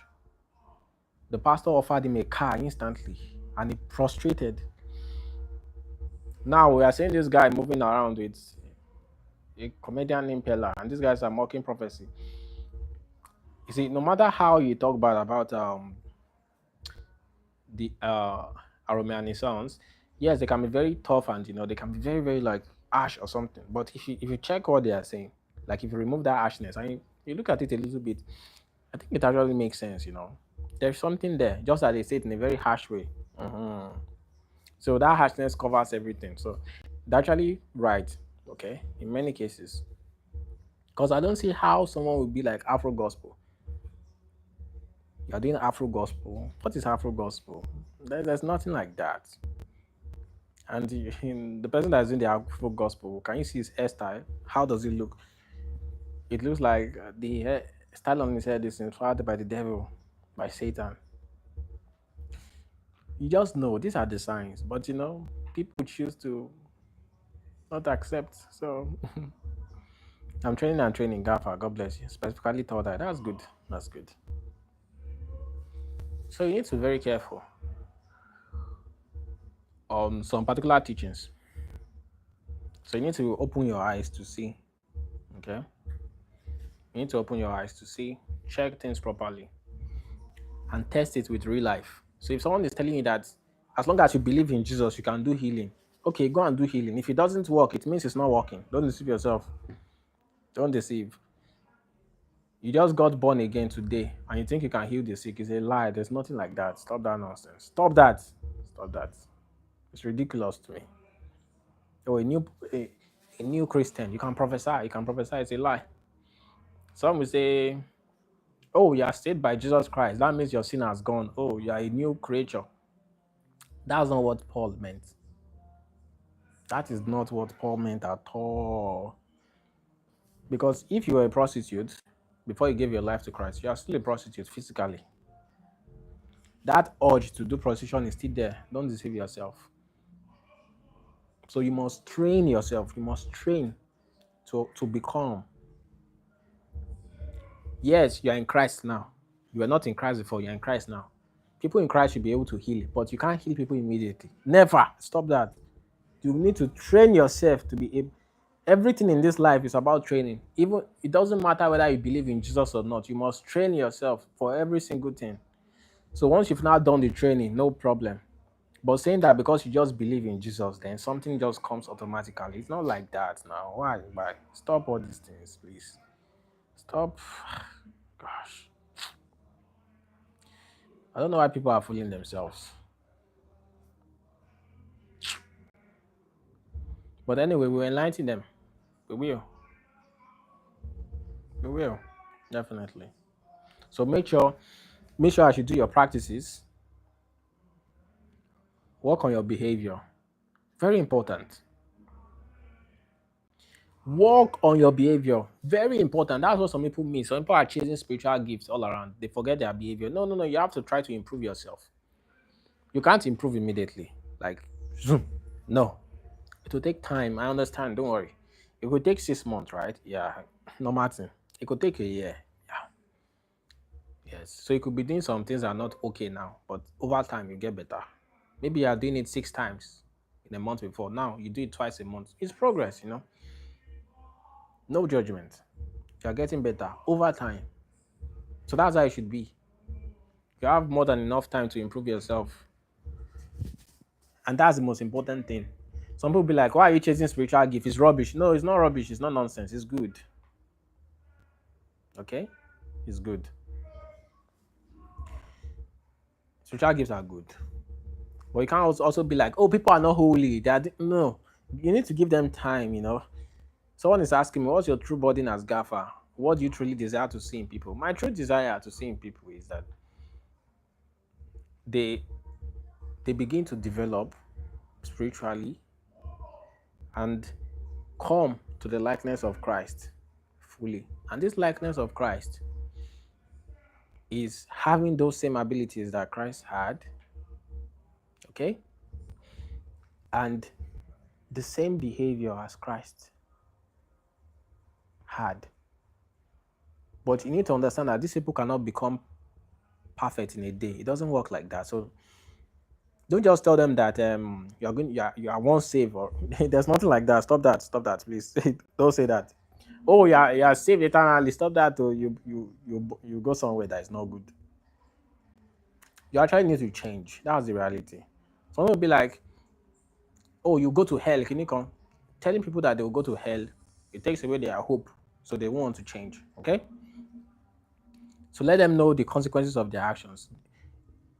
You have free will. Okay? There's consequences for your actions. If you keep on doing this negative bad stuff, then at the end of the day, you'll be destroyed though. You have to be destroyed because why? Explain to them. Because you keep on choosing the wrong thing over and over. So you're going to be destroyed, my friend, at the end of the day. So you need to change. Do you understand? So if you keep on doing bad stuff, don't think that you hide under the grace of Christ and you are safe forever. It doesn't work like that. Okay. So if you keep on doing bad stuff for so many years, then you get destroyed because you chose it by yourself. You kept on doing it. Do you understand? So the person will say yes. Mhm. But if you keep on doing good stuff, you keep on getting refined by the Holy Spirit. So eventually you're saved. So you choose whichever one you want. So the person can make a calculated decision. So whenever they do something wrong, they're like, okay, no problem. They are moving towards destruction. It's fine. They can choose it. Okay. So everybody will filter themselves off. Hmm. So one person cannot come and hide under spiritual gifts and say that because he can prophesy, then he's connected with God. No, you can be able to prophesy and still be doing bad stuff. Okay. And one person cannot come and say, he's doing holiness and stuff, but he does not understand people. You need to explain this thing to people properly. Okay? So that's what I'm all about. You can't just come out and say, oh, these people are doing fake. They are evil. They will be killed by God. No, it doesn't work like that. You first need to understand why they are doing the fake stuff. They are doing the fake stuff because of money most of the time. But you now need to let them know that they have to reverse back. Because if they do not reverse back and they intentionally, you can't just be coming to God every single day after deceiving people in the church with your fake prophecy and your fake healing. And I'll be like, oh Lord God, forgive me. It doesn't work like that. You're asking God for forgiveness every day. Come on, stop that nonsense. Stop that. So you need to make them understand. So if you now keep on doing the wrong thing over time, then you've chose destruction by yourself. So don't come and hide under you're saved forever. Don't deceive people, man. Stop that. I love the way you say stop that. It's fun. It's like you're scolding a child. Of course. So this is what people need to understand. Okay? If someone dies while trying doing good, will he go to hell? One action does not actually determine whether someone will go to hell or not. Many things are involved. It's just like you ask, what determined me being born in Nigeria? Why were you not born in the United States? Why Nigeria? That same thing that felt like you deserve Nigeria. That's the same thing that will come into play. It will take you to the right place based on your actions. Based on your actions, you find yourself in the right place. So at the end of the day, you decide what happens to you. You can't just be begging somebody, oh Lord God, forgive me all the time. You're begging. It doesn't work like that now. It doesn't work like that. Yes, you understand that human beings are not perfect. Of course, they are not perfect. And the truth is that you can never determine the spiritual level of somebody, whether they are, if they die now, they'll go to hell or they'll go to heaven. No. But you can ask them, you can know based on their urge level, the level of the urge that they felt when they committed the sin. You can use it to determine their spiritual state. You can't compare someone that is sleeping with 1,000 people. It just feels the urge. It just feels the urge. You want to do it all the time. You can't compare that kind of person with someone that just sleeps with one person. They are different people. They are. You can't. They are not the same. Some people don't feel urge. Some people don't commit sin based on urge. No. Some people just commit sin based on habit, not really urge. They can choose not to do it. Just that whenever the temptation comes, they choose to do it, but not based on urge. They just so they're on different spiritual level. We need to understand this. You understand? Mhm. So it doesn't really work like, I've committed adultery, I'm going to hell. No, not really. Not really like that. It doesn't really work like that. Because human judgment is different from God's judgment. Yes. Human beings will see a pastor that committed adultery and they'll be like, it's evil or something, oh, it's demonic, this and that. No. You need to consider if it's his first time. If the person you committed adultery with is someone he has been dating for a long time, if he's committing adultery with not just that person but with other people, you need to consider all those things. Then you use it to determine that, oh, I think this person is actually deep in that sin, like they are a slave to the sin. But most people don't know how to calculate these things. They just judge from the outside, They just be like, oh, he didn't do this, he did that, he didn't do this, he did that. When they talk about sin, most times, most people just be like, oh, sin. The, the truth of the matter is this: most people that shout fornication all around, they are just married. That's all. They're just married. That's all. These guys save themselves from fornication by getting married. It's funny to me. They say fornication is a sin. Oh, this. But they kept on doing it until they got married. It was marriage that saved them from it. So it's funny to me. Someone say, I used to masturbate a lot, but now I'm saved from masturbation. You got married, that's why. That's what happened. But they do not tell the full story. And if they get divorced today or their wife leaves them today, because they've not fully achieved that avatar state, they'll go back to it. So someone that got saved from masturbation or fornication by getting married should not talk about fornication when people are talking, because they're the same with every other person. You understand? So, but naturally, most Christians are hypocrites. Generally, 99.999% of Christians are having sex. Yes, they are. And I don't know why they are deceiving themselves. They'll come on the pulpit. Let me repeat it again. 99.999% of Christians are having sex. That's the truth. But you will see these people. I don't know why these people are not real. Why are you not real? Why are you deceiving people? Like, we we people, if they are not having sex, they are masturbating. 99.999% of Christians are either having sex or masturbating. 99.999%. But they will come and be like, these people will still come on the pulpit. They'll say, why are you sinning? Why are you are fornicating? They did it yesterday. Like, why are you a hypocrite? Why are you this kind of person? I can't understand these people. They do not come after they got married. They'll say, I was a preacher and I was fornicating while I was a preacher. But God has saved me because they got married. But when they were preaching and fornicating, then they were claiming that fornication is evil, is bad, is this, and they were deceiving people. Like, why? I don't understand these people. Deceivers, they are not real. Then after they got married, they'll not be saying that when they were on the pulpit, when they used to fornicate and they were preaching to people. But then they were not telling people that they were fornicating now. They were lying. They were saying that fornication is evil. You are masturbate. They were teaching as if they don't do it. Liars and deceivers. Instead of them to just accept that in the Bible days, people got married early.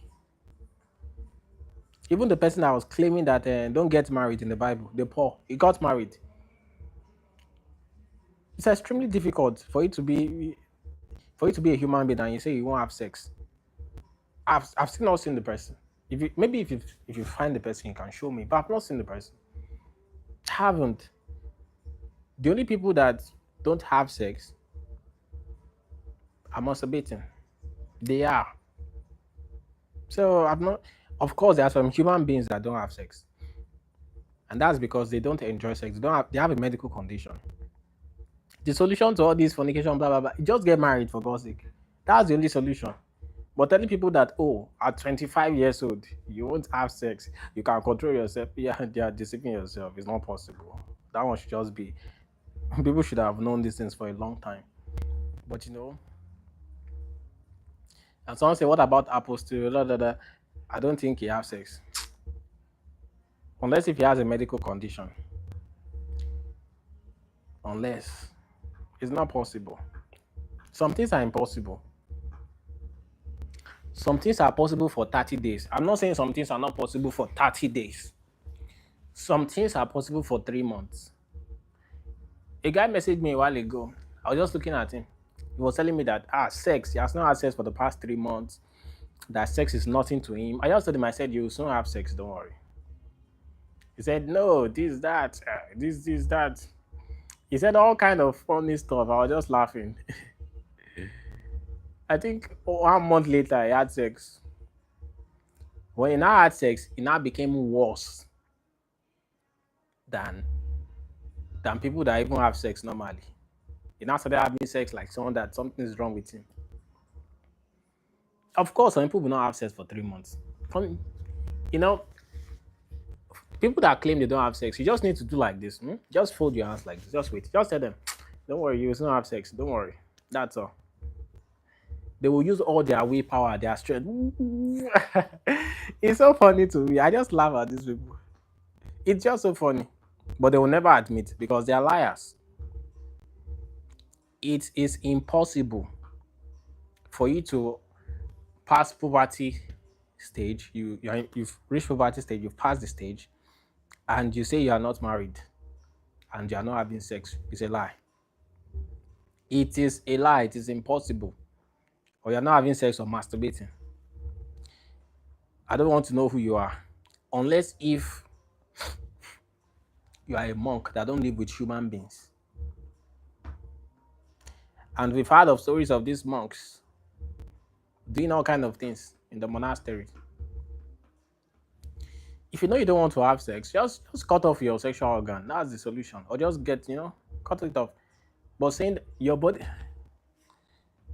that law, the be fruitful and multiply, we just be looking at you. The divine law, be fruitful and multiply, we'll be looking at you as you're trying to deceive yourself that you won't have sex. It's just looking at you.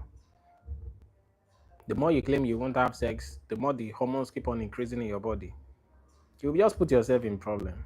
So the right teaching concerning all this sex stuff, the right teaching concerning sex is just get married. Just go and get married. That's all. If you know you don't want, if you believe that so much is not good, this and that, just get married for God's sake. Just get married. Stop all this. If not, you will just be begging God every day. Oh God, forgive me, please forgive me, please forgive me. It's also funny. One guy told me one time that he said no, he doesn't have sex, all those things. I said, really, you don't have sex? How do you do it? How come? He was like, no, I just have sex, this and that. Then later he told me that anytime he wants to masturbate, it's as if one spirit just enter in. He might be reading a book, but the spirit will just enter in. You say the spirit will say, go and do it now. Go and do it now. Go and do it now. Go and do it. It's just so funny to me. I was just laughing. Then I asked him, so why were you lying before that? You never did this, you did this. Instead of human beings to just accept that it's impossible to do that stuff, they keep on coming online. Married people, you're listening to married people telling you stuff that they can't do when they were not married. Stop that though. Stop that nonsense. Just get married. And most of the people claiming that they don't have, it's a lie. They're lying. They are lying. They say when I was in university, this and that, they were not having sex, but they were masturbating. Yes, they were. They were masturbating. But of course, the same way they are lying to you, that they said, oh, when I used to be a minister, when I was a minister, when I was committing fornication, that they did not tell you, that they kept on preaching that fornication is a sin, even while they were doing it. The same way they were doing it then, that they did not tell people. That's the same way they are lying to people now that, oh, when I was in the university, I never had sex. And I never had sex for many years and I never masturbated. It's a lie. They're deceiving you. They did it. Just like the way our secondary school teachers will come and be like, oh, all you small children in secondary school, you're having boyfriends. You're having boyfriend. Can you imagine? They did it when they were in secondary school. They had boyfriends and girlfriends in secondary school.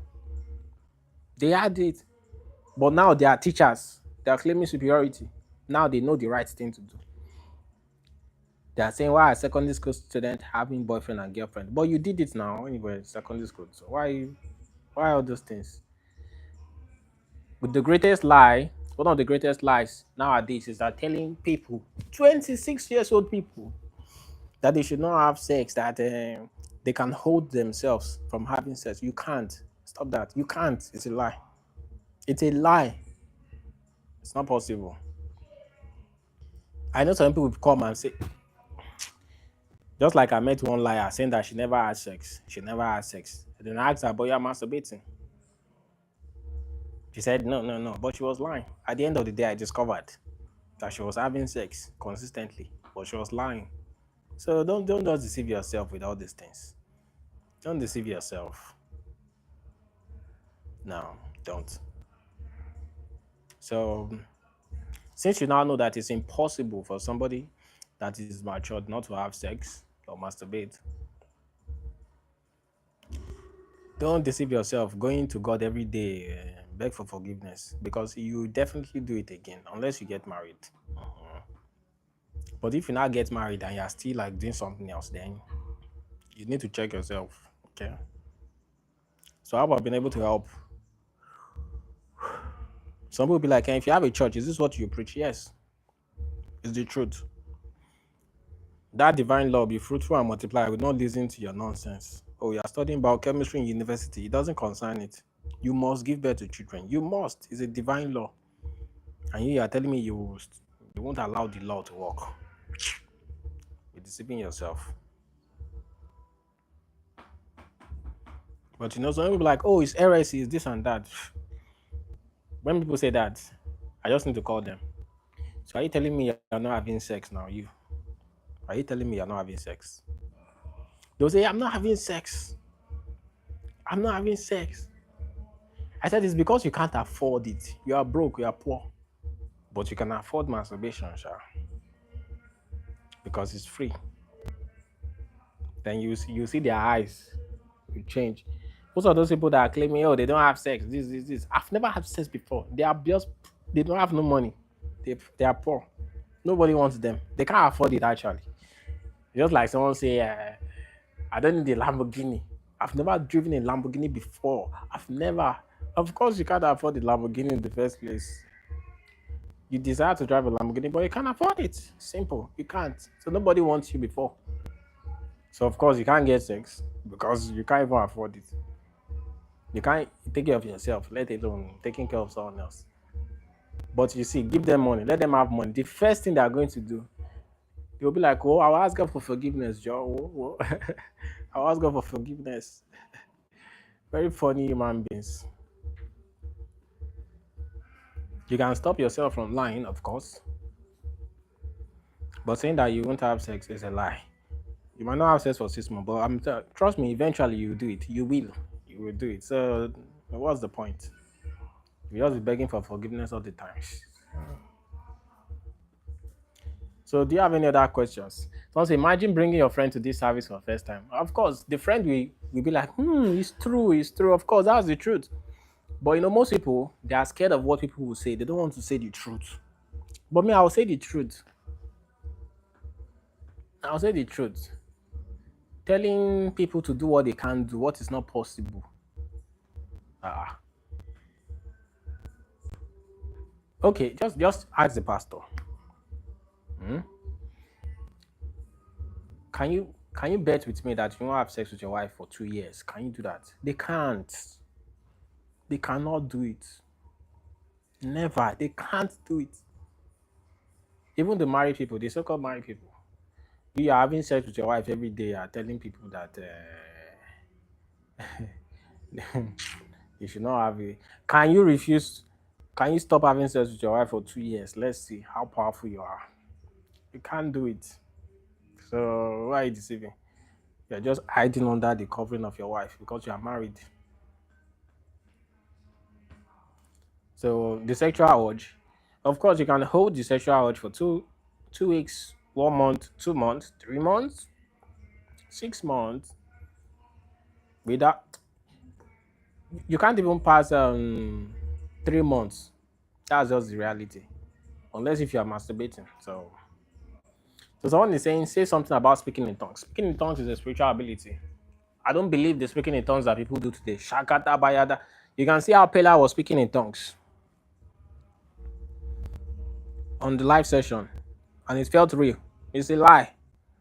Any speaking in tongues that does not have the power of God is fake. It's a lie. Speaking in tongues, in the deepest sense, is when someone is speaking another language and you're understanding it. That's speaking in tongues. Or when you are speaking a true spiritual language that has syllables and everything, not ba ba ba ba ba ba ba ba ra ra ra ra ra ka ka ka ka ka ka ka ka da da da da da da da da da da da da. No. I was saying one thing for 10 hours. So reggae bondi, reggae, reggae. No, no, no, no, no. Most people are saying rubbish anyway. It's hard to know the true speaking in tongues nowadays. I went to church one day and someone was speaking in tongues in front of me, whereas she just stole money from somebody. And she was fighting with people. She was singing in the choir. And I was like, this is crazy. And she was speaking in tongues. So most speaking in tongues nowadays is just fake. It's rubbish. In my church, I won't allow people to speak in tongues. No. And if you want to speak in tongues, you can say it secretly. But if you are making noise in my church with your speaking in tongues, I will chase you out of the church. The usher will usher you out. So in my church, you will only speak English or a known language. You can't be disturbing people, making noise. But you can speak in tongues in your own house, though, in your room. Because really, that's what Paul talked about. Everybody cannot be speaking in tongues. Like, why are you doing this? Now in church, everybody, different people, noise. Paul wrote a scriptures, he wrote a letter about it. But people ignore it. In these Pentecostal churches, and that's why I like Catholic Church. In fact, if someone asks me, are you a Christian? I most likely will tell them I'm a Catholic at this point because I'm tired of these people. Especially the Pentecostals. They do things roughly most of the time. Speaking in tongues in church, plenty people. Whereas it's in the Bible, don't do that. Making noise.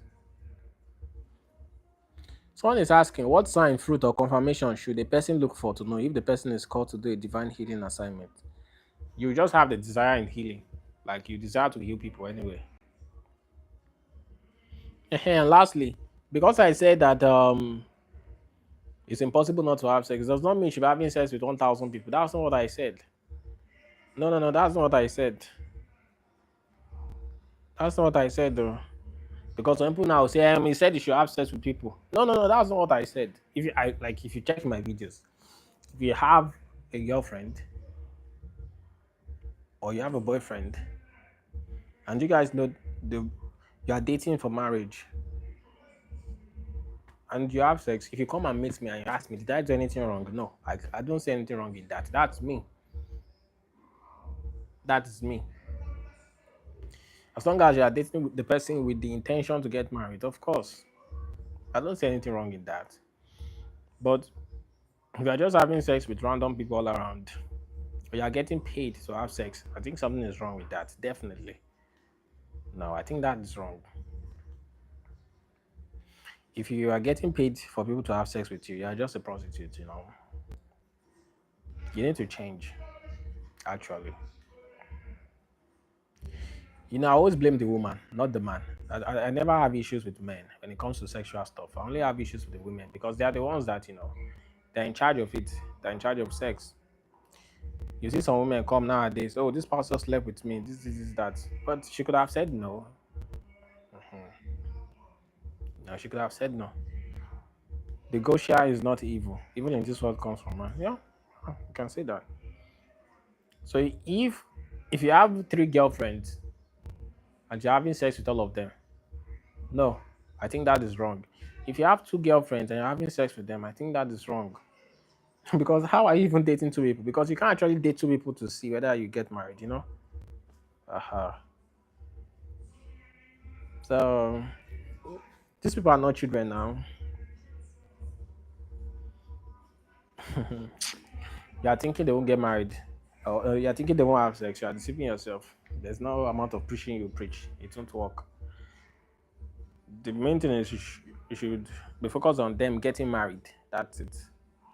Because like Moses said, if you have sex with a virgin, you better get married to her. You must get married to her. Uh-huh. Like they will enforce it. You must get married to her. It's enforced. There's no way out. But now you see virgins, they have sex with them, they hide it. They don't even tell their dad. Their dad does not even know. So what do we say about that? Their church is telling them not to have sex. And I think the church should tell them that if you have sex with someone and you're a virgin, you better get married to the person. If not, you're going to have a big issue. So these women have sex, these virgins, and they don't even tell their dad. Their dad does not know. They don't even tell their moms. Their moms don't know. So don't say polygamy, yeah or nay. Well, I think having one woman is a big problem or issue on its own. It's not easy. Adding more one extra woman is just headache. I think so. Big headache. But if someone marries two wives, no, I don't. There's nothing wrong with it. If you ask me, no, there's nothing wrong with it. You just maybe the wife you married became a devil. People change anytime. Maybe she became a devil, and you had to marry another one because she's a devil. She's just a devil. So you married another one. So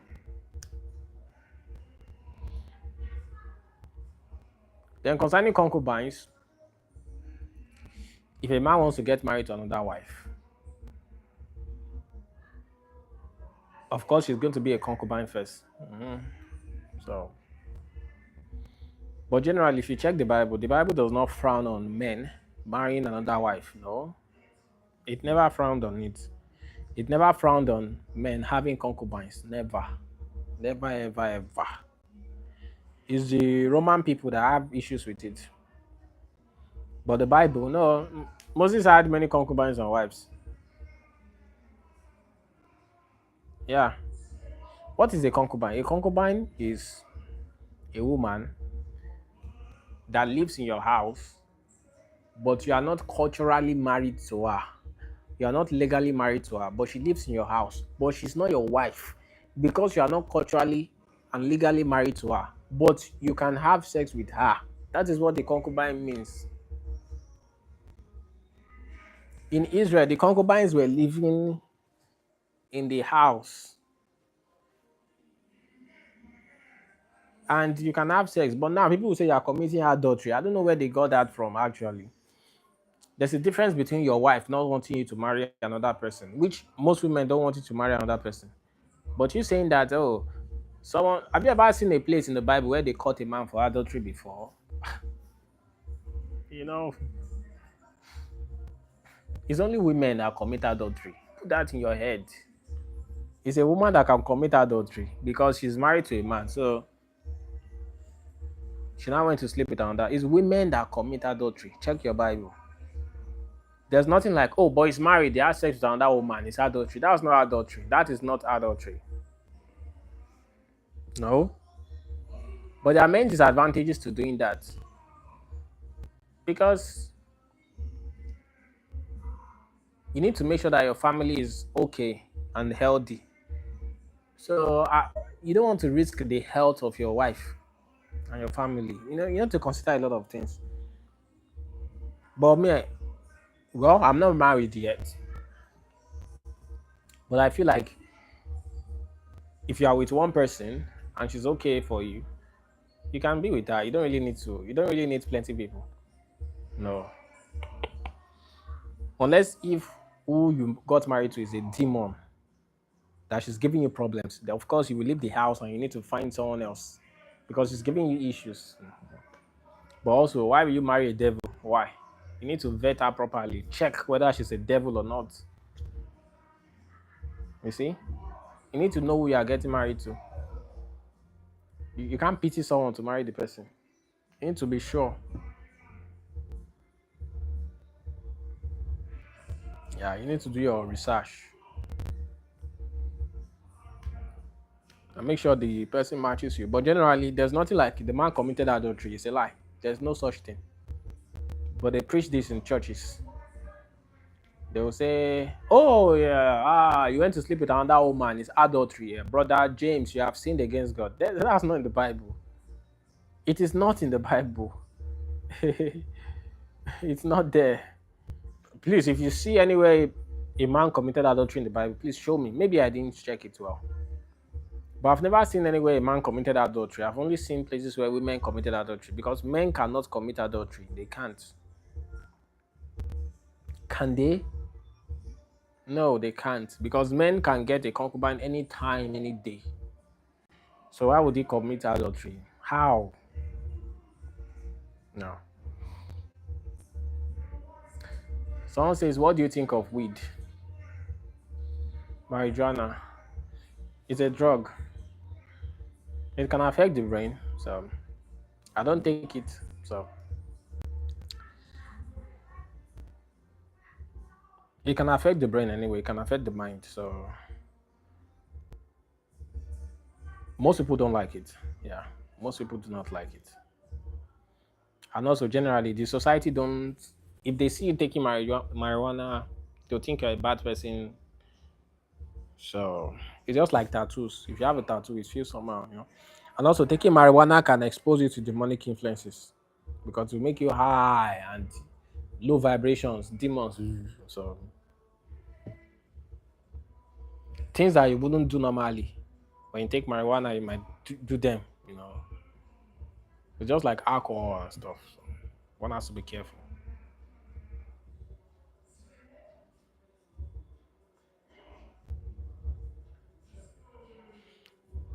So yeah, I think that'll be all for now. If you want to get my books, reach out to me on WhatsApp. If you want to join my programs, invitation, healing, prophecy, and summon angels, reach out to me. I will see you in the next video. Take care.